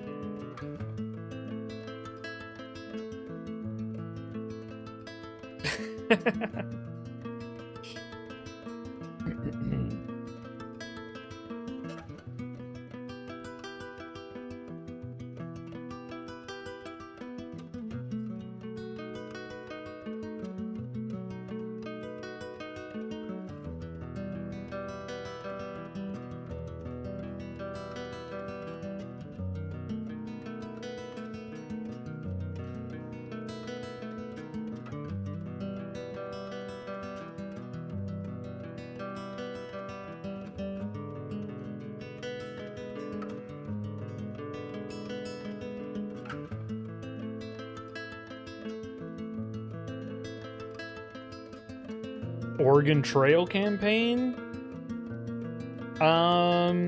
Honestly, I have no idea how that would work. The DM's pretty bad with sticking to game mechanics that aren't D&D, and honestly, it's a little shaky on the D&D mechanics. So, maybe? Survival stuff does sometimes work, but it doesn't have any way to, like, give you proper debuffs.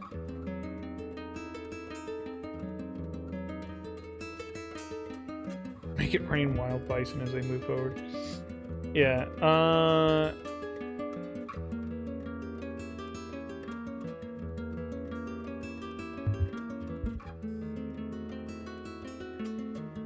yeah, the other issue, I think, with that is that I never played the Oregon Trail. So I have no idea how it's supposed to be, and so I would be bad at prompting it to do it. It's like an army wagon trail, and the DM can do that. Huh? Yeah. Yeah, I'm not saying it's impossible, I wouldn't know how to make it happen. Simply because I'm not familiar enough. I only know of the memes.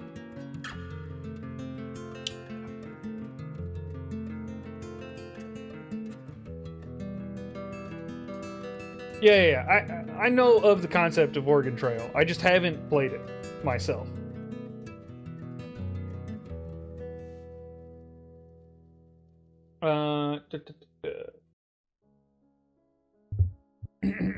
I'll begin to search around, seeing if anyone has seen our theatrical friend slinking into some building or another at the end of the day.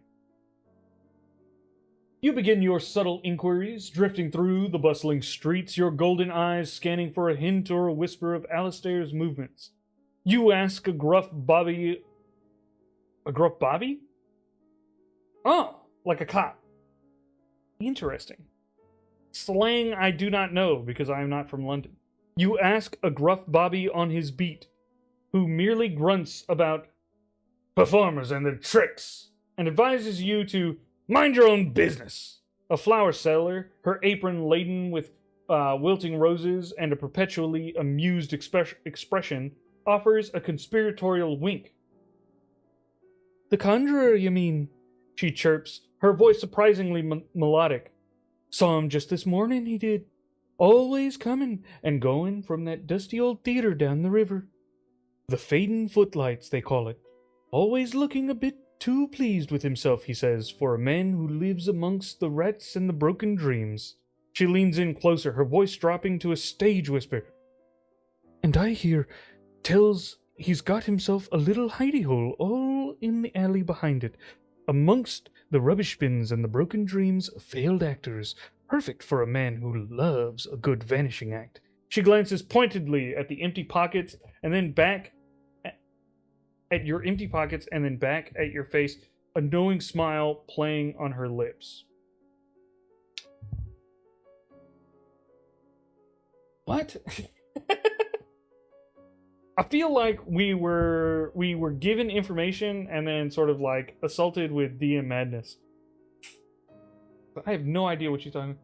She glances pointedly at your empty pockets. I got all this stuff in my pockets. Look at all this pocket stuff. I got 21,000 coins hanging out in my pockets. And then back at your face, a knowing smile playing on her lips.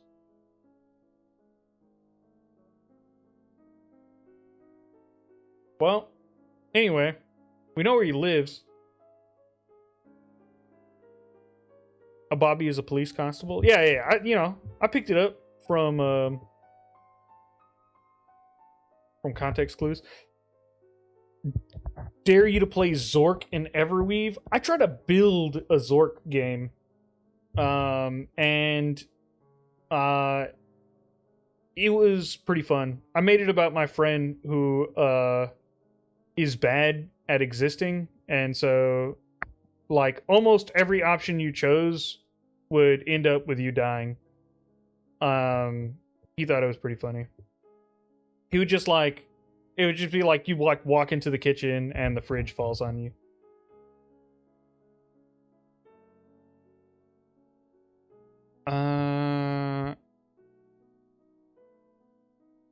Okay, did I hear that right? That we will lose our characters when we get the new update for something to do with the DM? I know it was a bit ago, but the results of that possibly just hit me. Yeah, so not for the character update, most likely, the character engine update, but when we do like a comprehensive memory upgrade, likely the old system and the new system will be incompatible, which means that like you will need new characters to continue playing Everweave. Old characters just won't work. Like you will not be able to use the new memory system, and the old memory system will be likely like more expensive, harder to do, and so not worth like keeping around. So yeah, that'll likely we'll probably let you keep the characters on your thing so that you can like send out the story or whatever, but you'll likely need, there won't likely be a conversion from the old one to the new one. We might be able to figure one out, but yeah. But that's for a specific like memory update, like upgrade that we like don't even have like planned yet. We just like we're working on the concepts of it and like how it'll work and like the system for it. It's not like something that's like coming out next month.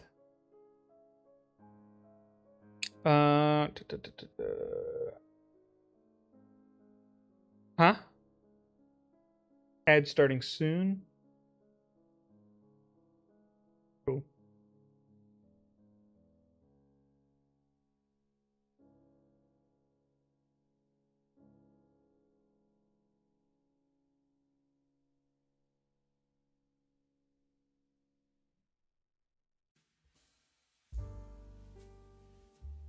Yeah, you read that aloud, and I thought, how did I miss something without leaving? Yeah, the DM's like losing it there. Sounds like Final Destination, but in game format. Okay, I don't mind. I would just be missing Gark, a goblin friend of my character. Yeah. Will there be some way to take the story so far for a character and import it into a new character? I mean, like I said, maybe we'll try and work on it, but the main priority is getting the actual like memory to be even better and good, and preferably also cost less, and not so much worry about like necessarily protecting all the characters that currently exist, because that'll be like potentially a factor to consider that like would make it basically impossible to do. Everyone's sad about ads. I'm so sorry, everyone. We all hate the ads.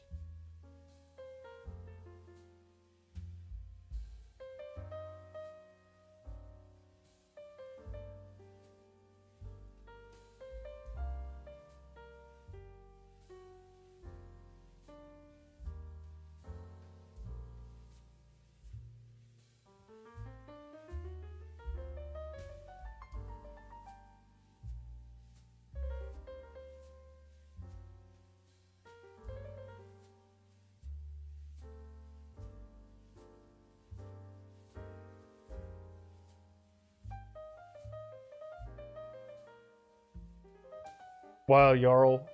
Way to flex on everybody.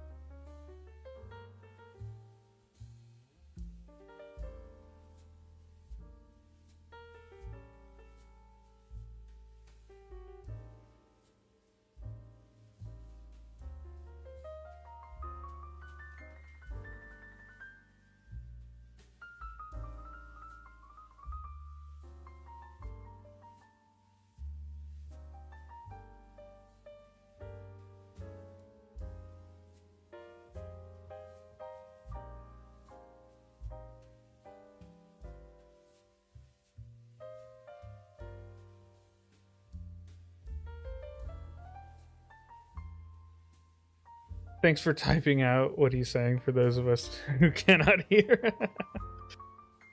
I gamble enough using Everweave's dice rolls. I don't need these interesting subs though.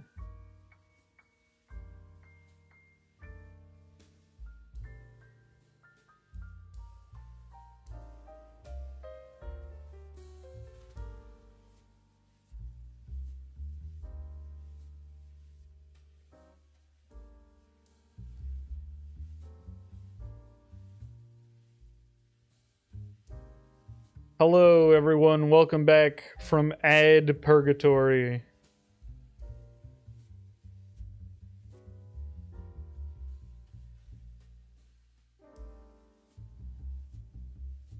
Yeah, if you guys can remind me what I said right before the ads showed up to mess it up for all the people who aren't subscribed, I'll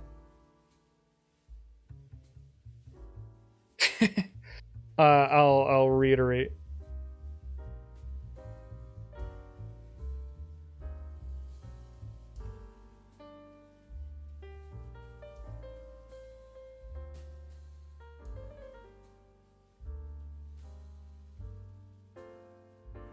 Does anyone know where I left off on the explanation?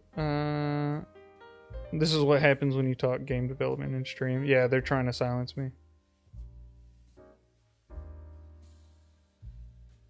Suppose if I'm going to lose a character, I'll make him go out in a blaze of glory, and that happens in the future. I have to start getting my character into some stuff. Yeah. Oh, right. So yeah, we aren't anywhere near that happening yet. We're in the process of like conceptualizing a memory update, but the biggest priority isn't to keep people using the same characters. That would limit like what we could do.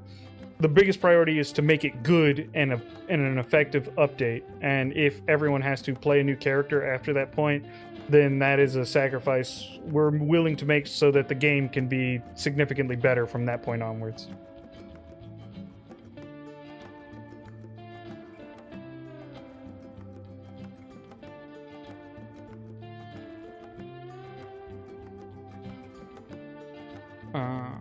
All right.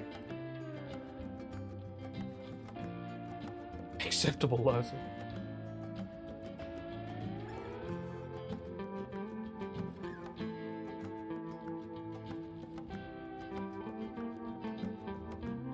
Thanks, miss, you reply, tipping an imaginary hat to the flower seller, a sly grin playing on your lips. You and Handman swiftly make your way through the winding streets, the cacophony of the market gradually giving way to quieter, more dilapidated parts of London. The fading Footlights Theatre lives up to its name, a crumbling facade of a once grand architecture. Its posters peeling and its windows grimy, stands as a melancholy monument to forgotten glamour. You turn into the alleyway beside it, and the air immediately grows colder, thick, with the damp scent of refuse and stagnant water. The tall brick walls loom on either side, slick with moss and grime, casting perpetual shadows. Broken crates, forgotten props, and overflowing bins line the narrow passage. A stray cat, sleek and black, hisses from atop a stack of newspapers before darting away. The faint, metallic tang of ozone, oddly familiar, hangs in the air, a subtle reminder of the conjurer's recent presence. More dilapidated equals more dysentery.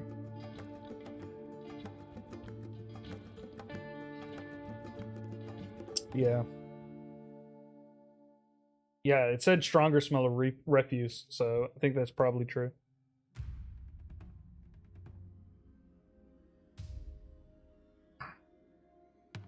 Okay. I think we're about to break in here. This is a good like cliffhanger before we break into Alistar's place. Also, my jaw is really starting to bother me. I haven't talked this much all day. So I think we'll go yeah, we'll cut this like 15 minutes early and we'll go to doing some trivia. And we'll do some trivia. And because I don't talk much, maybe we'll do trivia for a little longer than we usually do. Just to give everybody a chance at some codes. Sound good?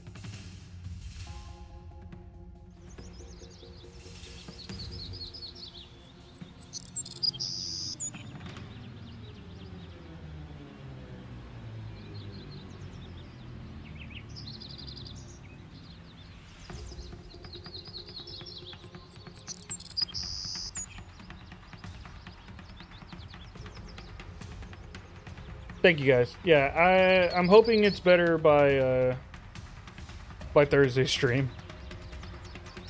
It usually lasts like 4 or 5 days, and it started this weekend, so that'll be right around the time it's ending. Appreciate it, Flash.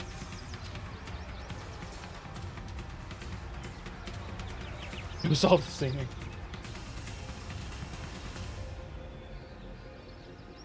I think it's mostly the like laughing and smiling. Like it pulls my jaw in such a way that sort of bothers it, but it's all right.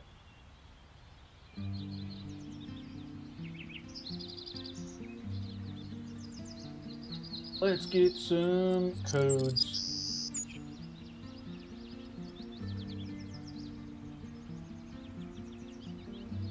So sorry for all the laughter and smiling I've caused. Yeah, no worries. You'll be banned from next stream. For everyone else's sake, obviously. It's just the right thing to do.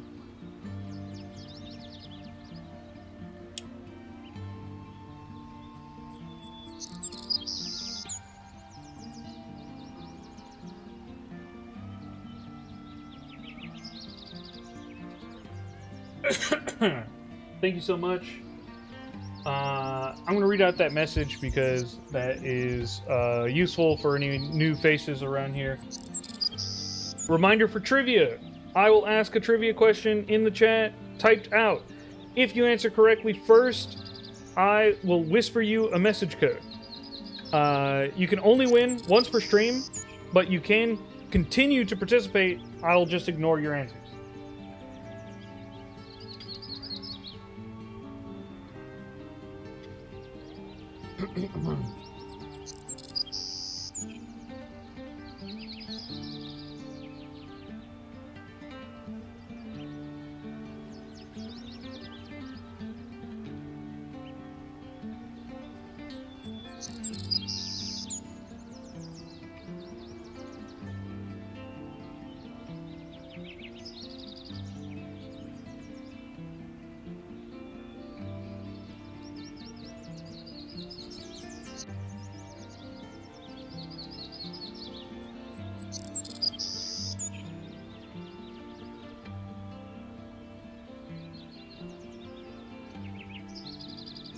What major character was cut from the first Lord of the Rings movie who has a prominent role in the books? Bombadil. That's right. Tom Bombadil. She Builds Monsters. That's correct.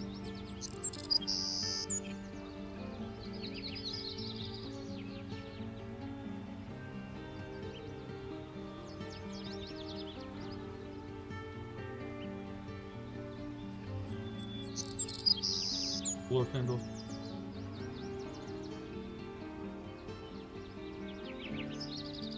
Bombadil plays a much bigger part.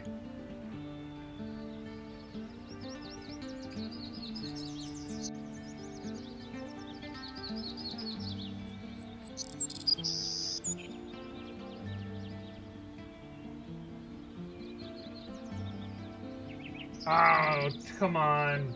Don't do this crap again. No.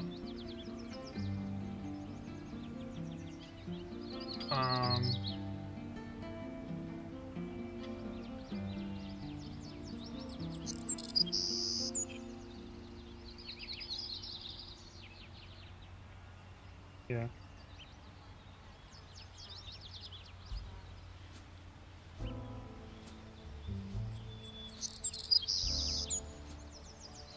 Okay, She Builds Monsters, your code will be coming from the wife. You know, give me a second. You send that one to her, and then I downloaded a different browser for this exact issue.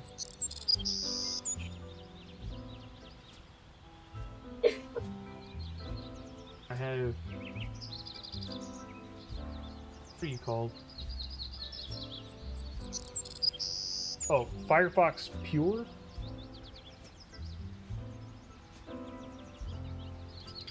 I think it's like privacy Firefox.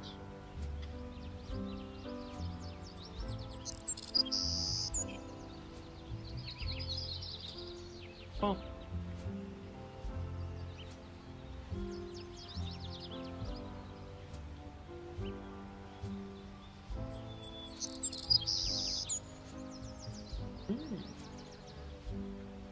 Fun.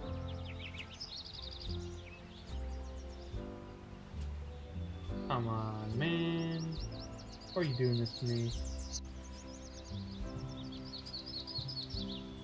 Give me a second. The curse. Jaw pain. Have to end the stream early. And now the stream is also being done. There.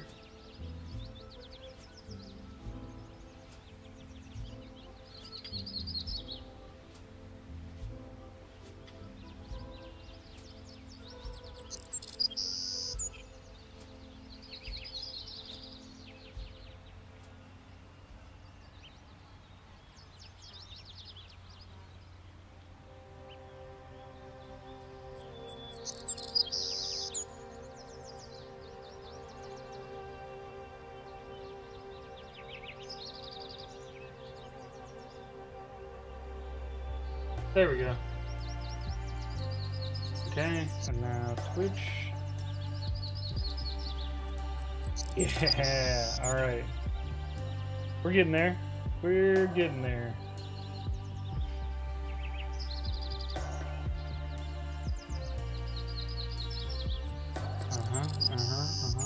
And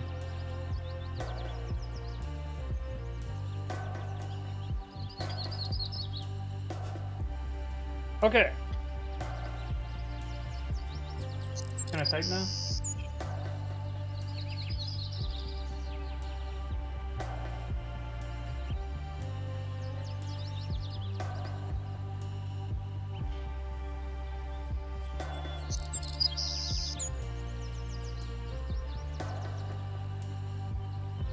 Okay. Definitely not showing up on there. Let me see.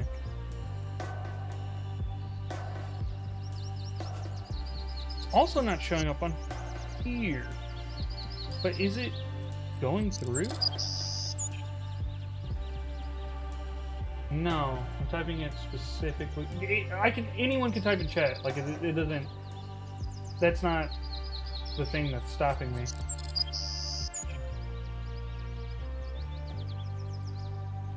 I can't do it on this other browser either. Even though it says Firefox should work.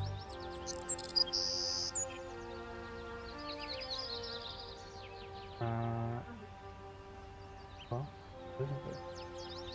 Okay. Seemingly it is sending, kind of. Yes. Huh? It doesn't? No, it's just not updating right. Like, if you refresh your entire... If you refresh the stream... Or, yeah, if you refresh the, like, the browser tab, and then reopen that message, you'll see that actually it did update. Yeah. Yeah, okay, so... Alright, it might maybe work. I can't use... This, you guys are suggesting stuff. I can't use it. I'm on CachyOS. There's a lot of stuff you can't use. DuckDuckGo is one of them. It doesn't work on Linux.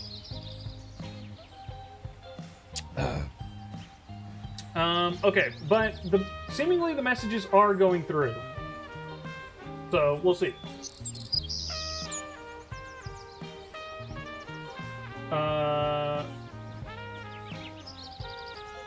Alright. Let's try the next question.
All right.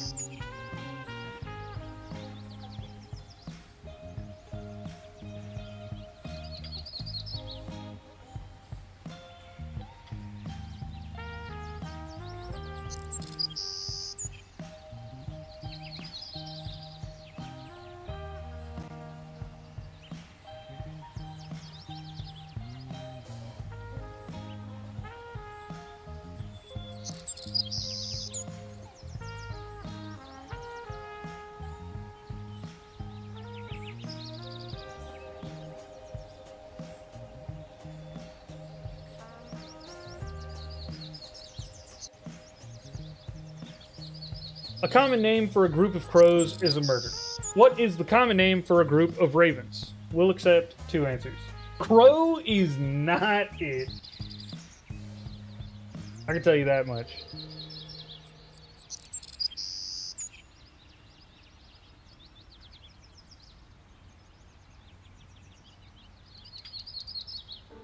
I'm a happy fox. Conspiracy is one of the answers. And so you will win this one. The other answer is an unkindness of ravens. Yeah. But I'm a happy fox got one of the 2 answers correct.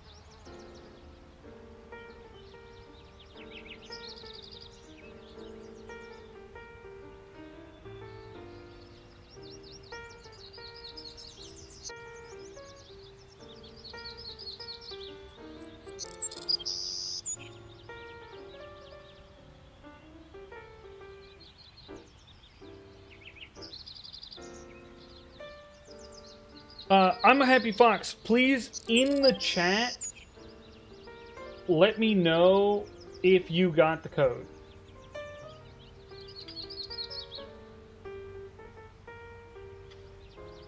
Wonderful. Okay, so I can send them to you guys. I just can't see that I sent them.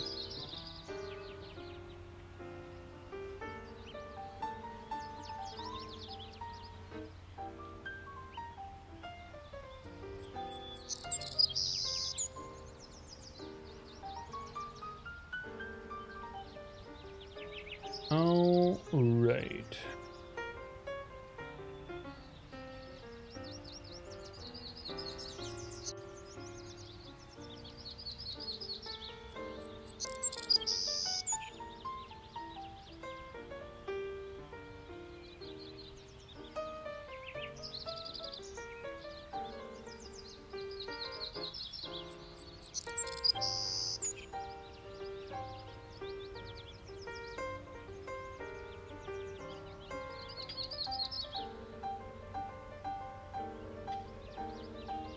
What is the name of the boneless dog still alive today?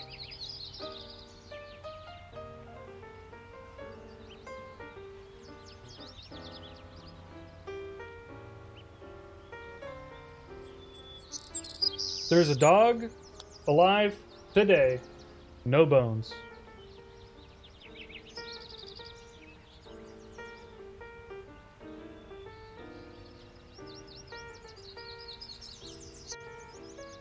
This isn't a joke. This is what, yeah. You are probably familiar.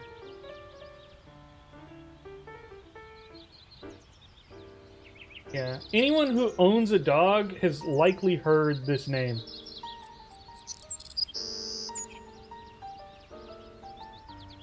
Everyone's like just choosing joke names.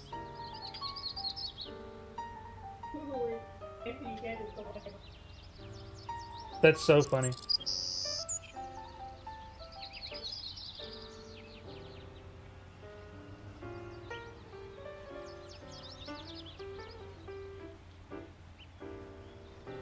Noodle isn't correct. That's not the correct answer.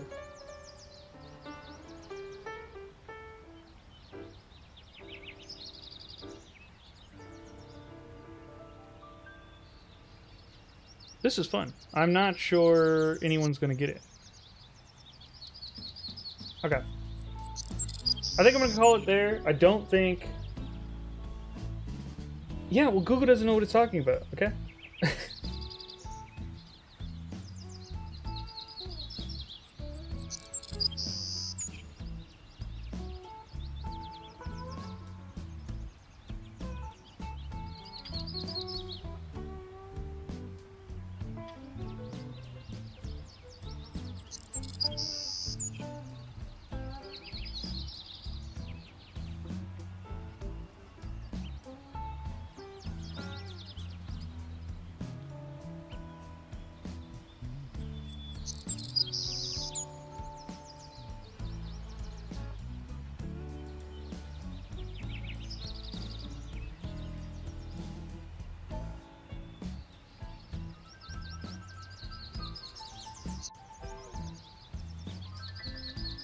Okay, I'm gonna just put it in chat now. Oh wait, did someone get it? Oh, did you get it, my love? I remembered that they. Oh, okay. That's it. Yeah. Yeah. The dog's name is Parvo.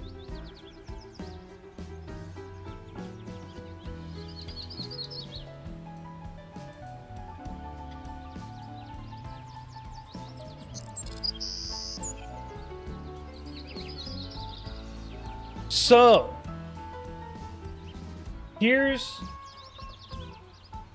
so for anyone who has no idea what I'm talking about, if you've owned a dog, you may have heard of them. Yes, dog owners have probably heard of parvo. Yes, parvo is a sickness that dogs can get.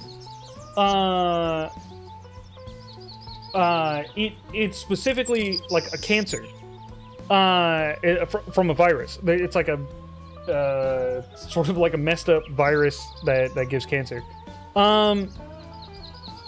The original dog,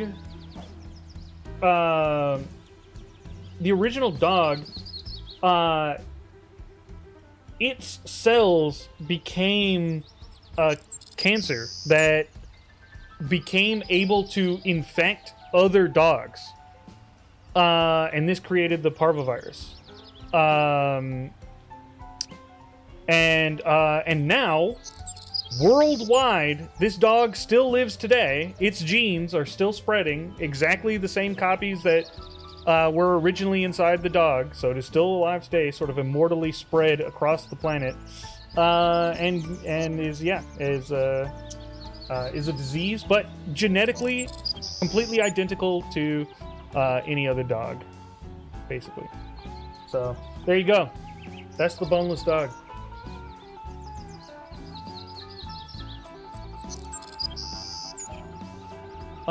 Okay, next question.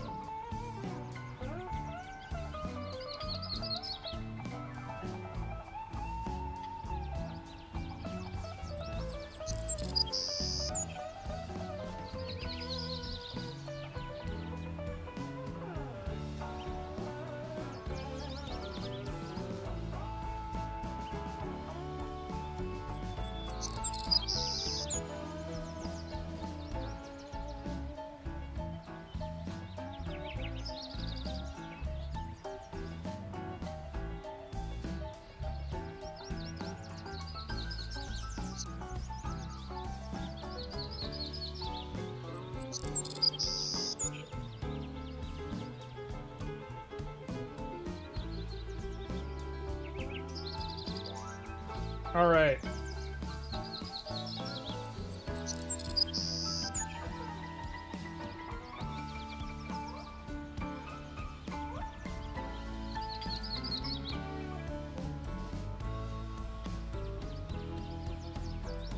What is almost always the third color to get a name in most languages?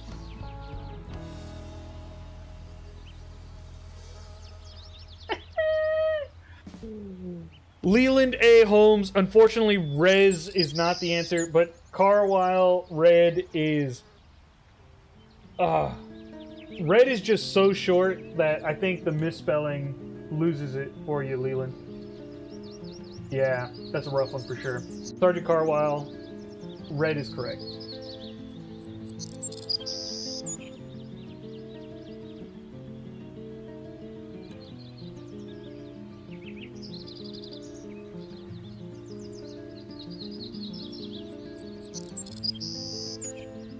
And then confirm in chat that you did get your messages, please.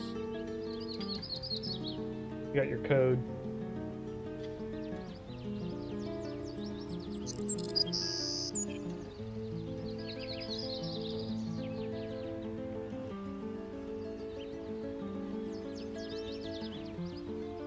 Oh, you don't have to like put the code in. Just let me know that you got the code. As long as you got the code. Okay, sick.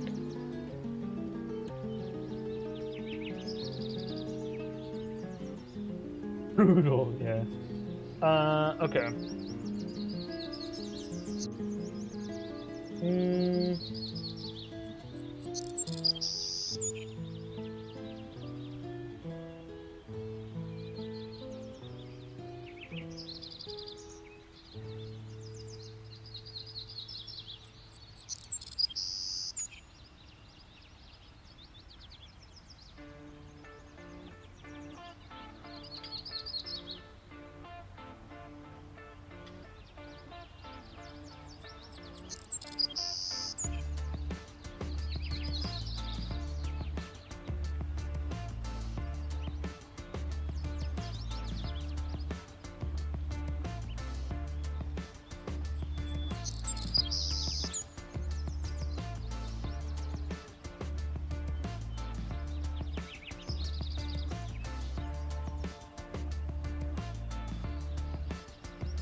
If someone were to take heavy cream and physically agitate it for a long time, then strain it, what is the name of the liquid that is strained out?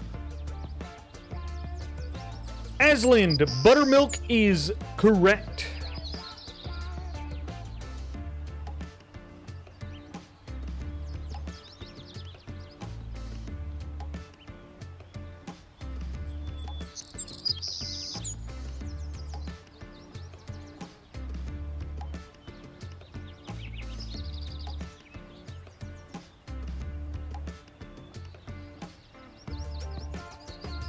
Please let me know if you got your code. Leland A. Holmes is banned from the stream for that joke.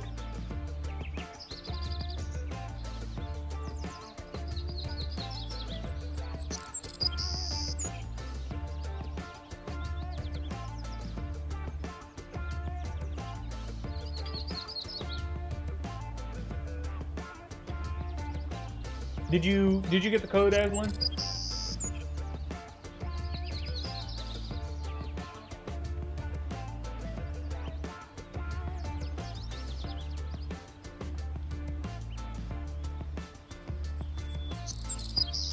Perfect.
If I had an immutable pipe of fixed diameter and a fluid moving through it, what would I do to the fluid to decrease its pressure?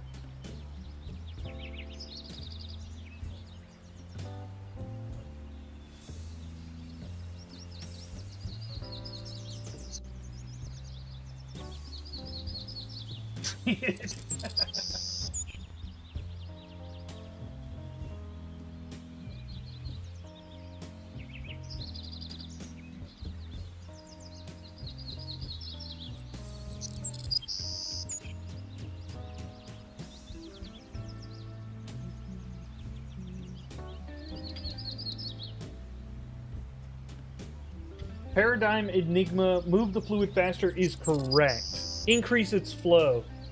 Thank you, Bernoulli's principle. As the flow rate increases, the pressure decreases, and vice versa. Everyone thank Bernoulli for that one. Great job, Bernoulli. Everyone clap. Yay. Fluid dynamics.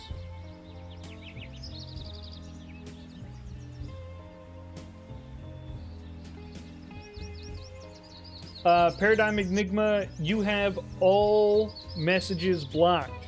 So you have to send me a message first for me to send you a message.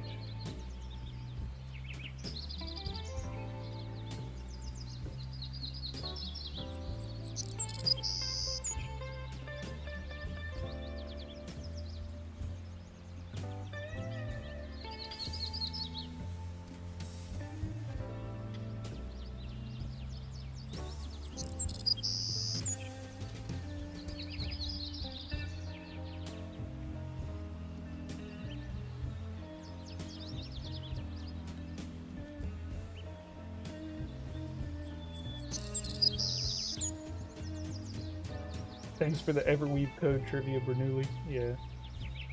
Bernoulli hooking you guys up.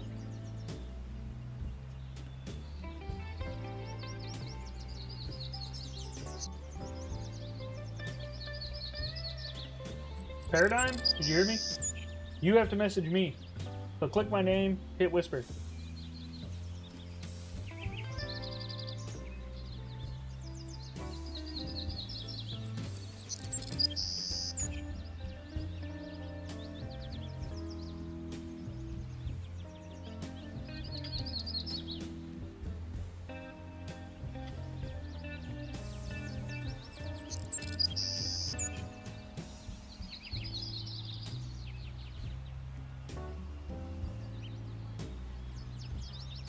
Okay. Paradigm is not messaging me, so I cannot give them their code. Paradigm, are you in the chat?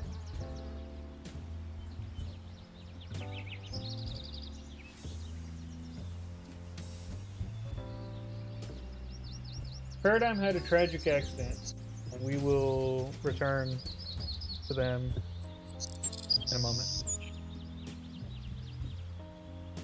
Next trivia question.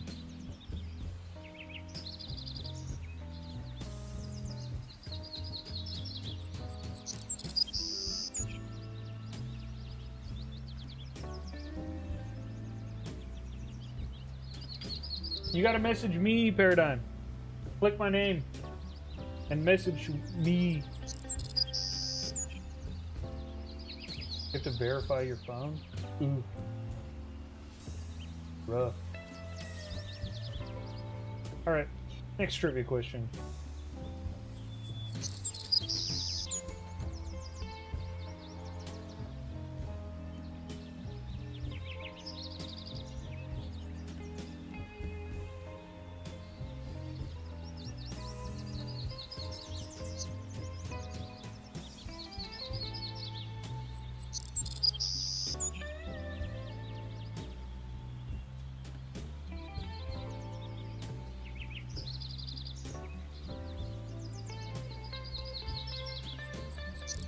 I can't see what you said to me, Sergeant Carwell.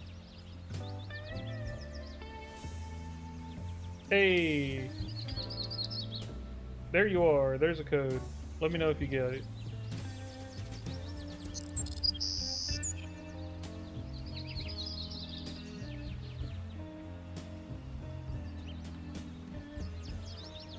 Don't let me know. Let me know in the chat. I can't see anything happening in these message windows.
The Romans had 2 mastiff breeds that fought with them as war dogs.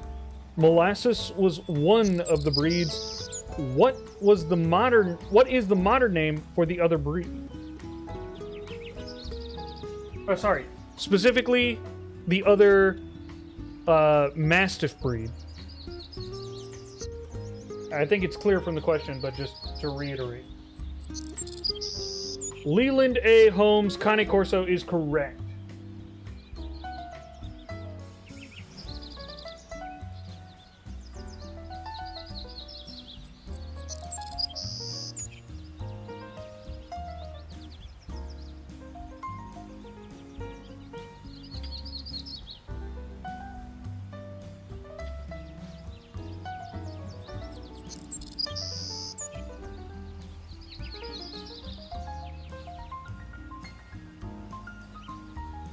Message me in chat to let me know that you got it.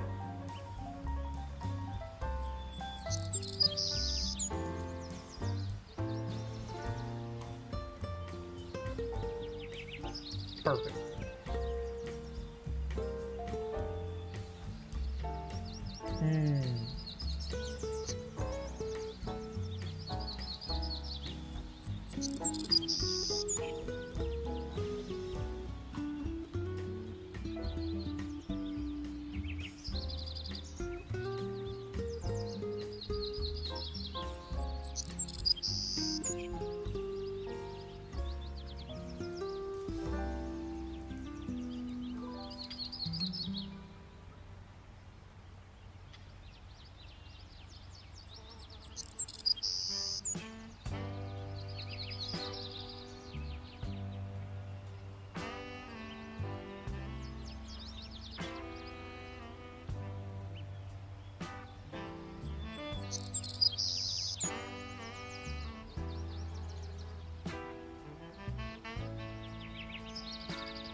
You go to plug in a USB-A cable, but it doesn't fit into the hole. You flip it 180 degrees and try again. That also fails. How do you make the USB-A cable fit into the hole starting from this final failure?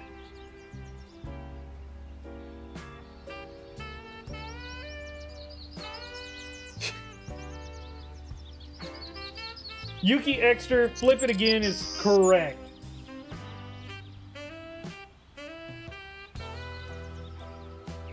You just flip that sucker right back over. You had it right the first time.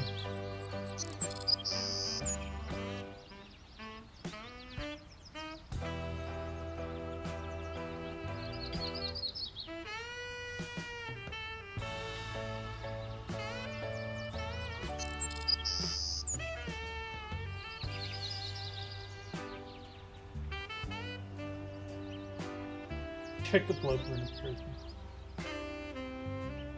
It's never that. You just had it right the first time. Every time. Every time, it takes 3 tries. I thought I was so smart with Flip It 90. I thought it was a trick question. Nah, I was just being dumb. Good old USB-A, yeah.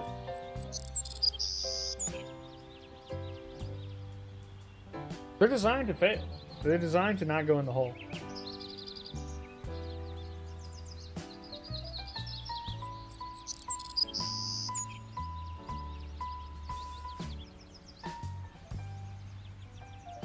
Okay, let's see.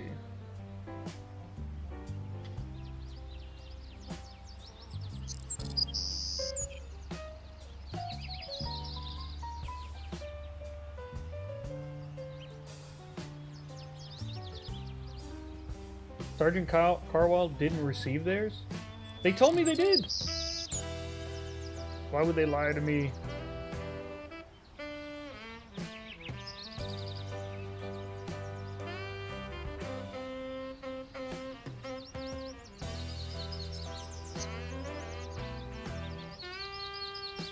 Oh, they have their code.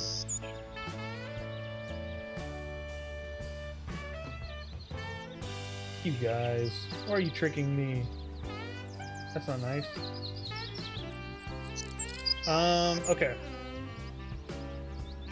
Another question.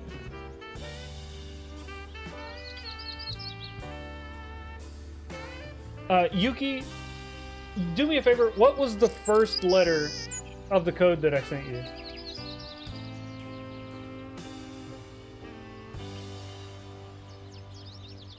I can't see it, and I need to know I'm not accidentally sending someone your code.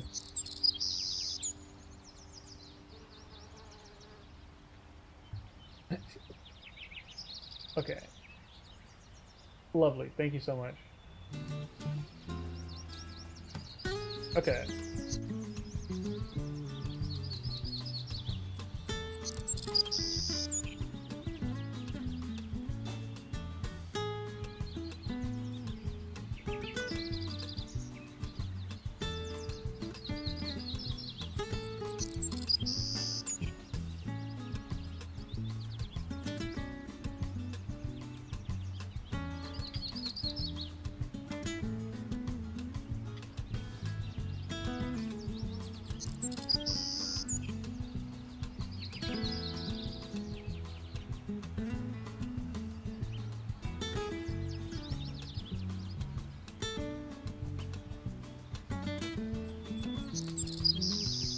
At what elevation would an average person be warned that they may experience the beginnings of altitude sickness? We're doing meters above sea level here.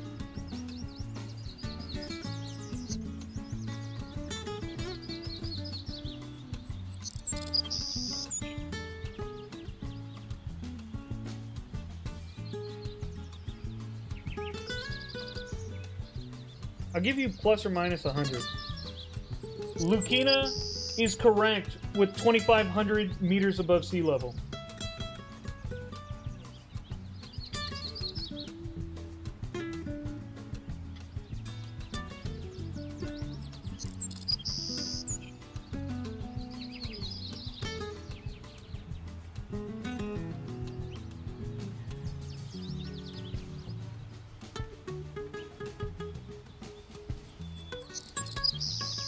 .5 kilometers, yep. Below that, you're probably good.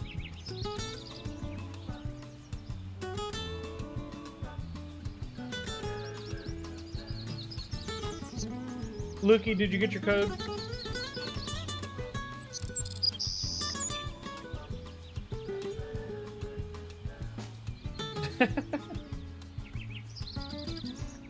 Perfect.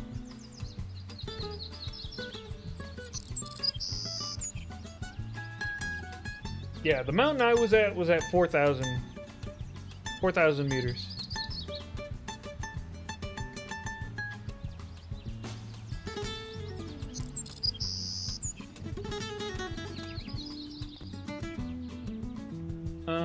Okay. We'll do one more question, one more trivia question for everyone.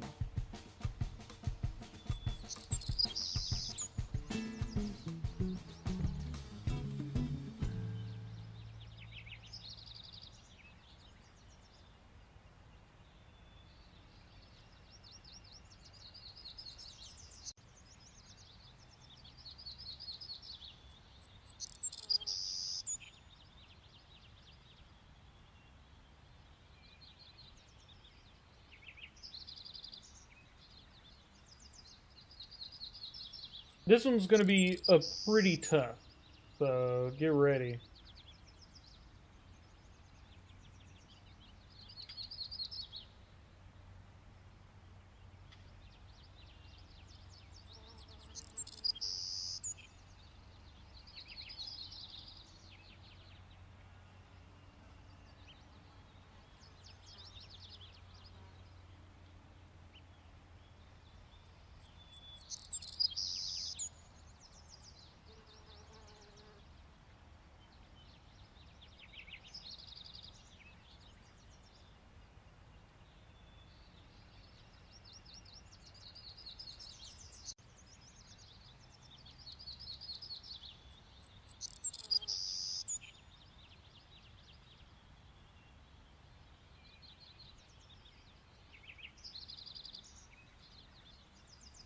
What is the right side of a ship called that is viewed from someone looking towards the front of the boat?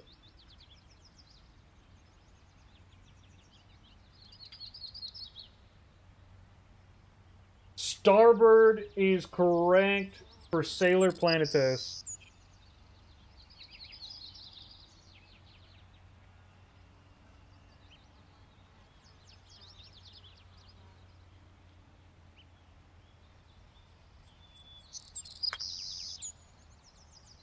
There you are, Sailor Planetos. Let me know that you got your messages.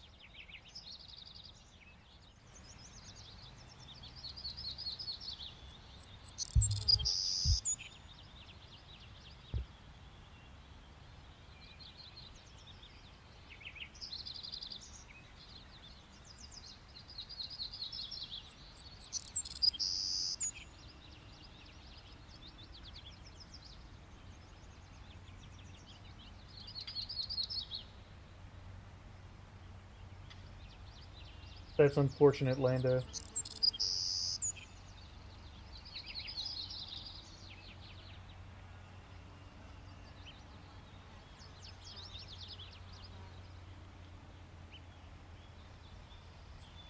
Huh?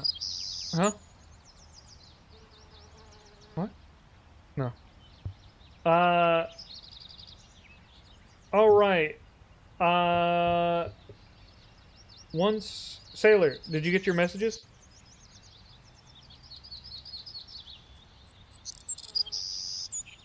This was really fun. Thanks for doing the trivia. Absolutely. We do the trivia every stream.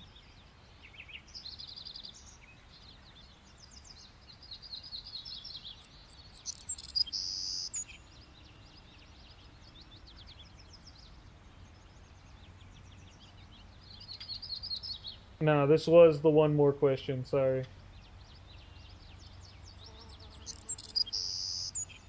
Okay, he got it. Perfectly. Sorry, they got it. Thank you so much, everyone. I appreciate you guys showing up. Thank you so much. I will see you guys next time. Appreciate you all. Thank you for joining the stream. Sorry for ending early. Goodbye. Good night.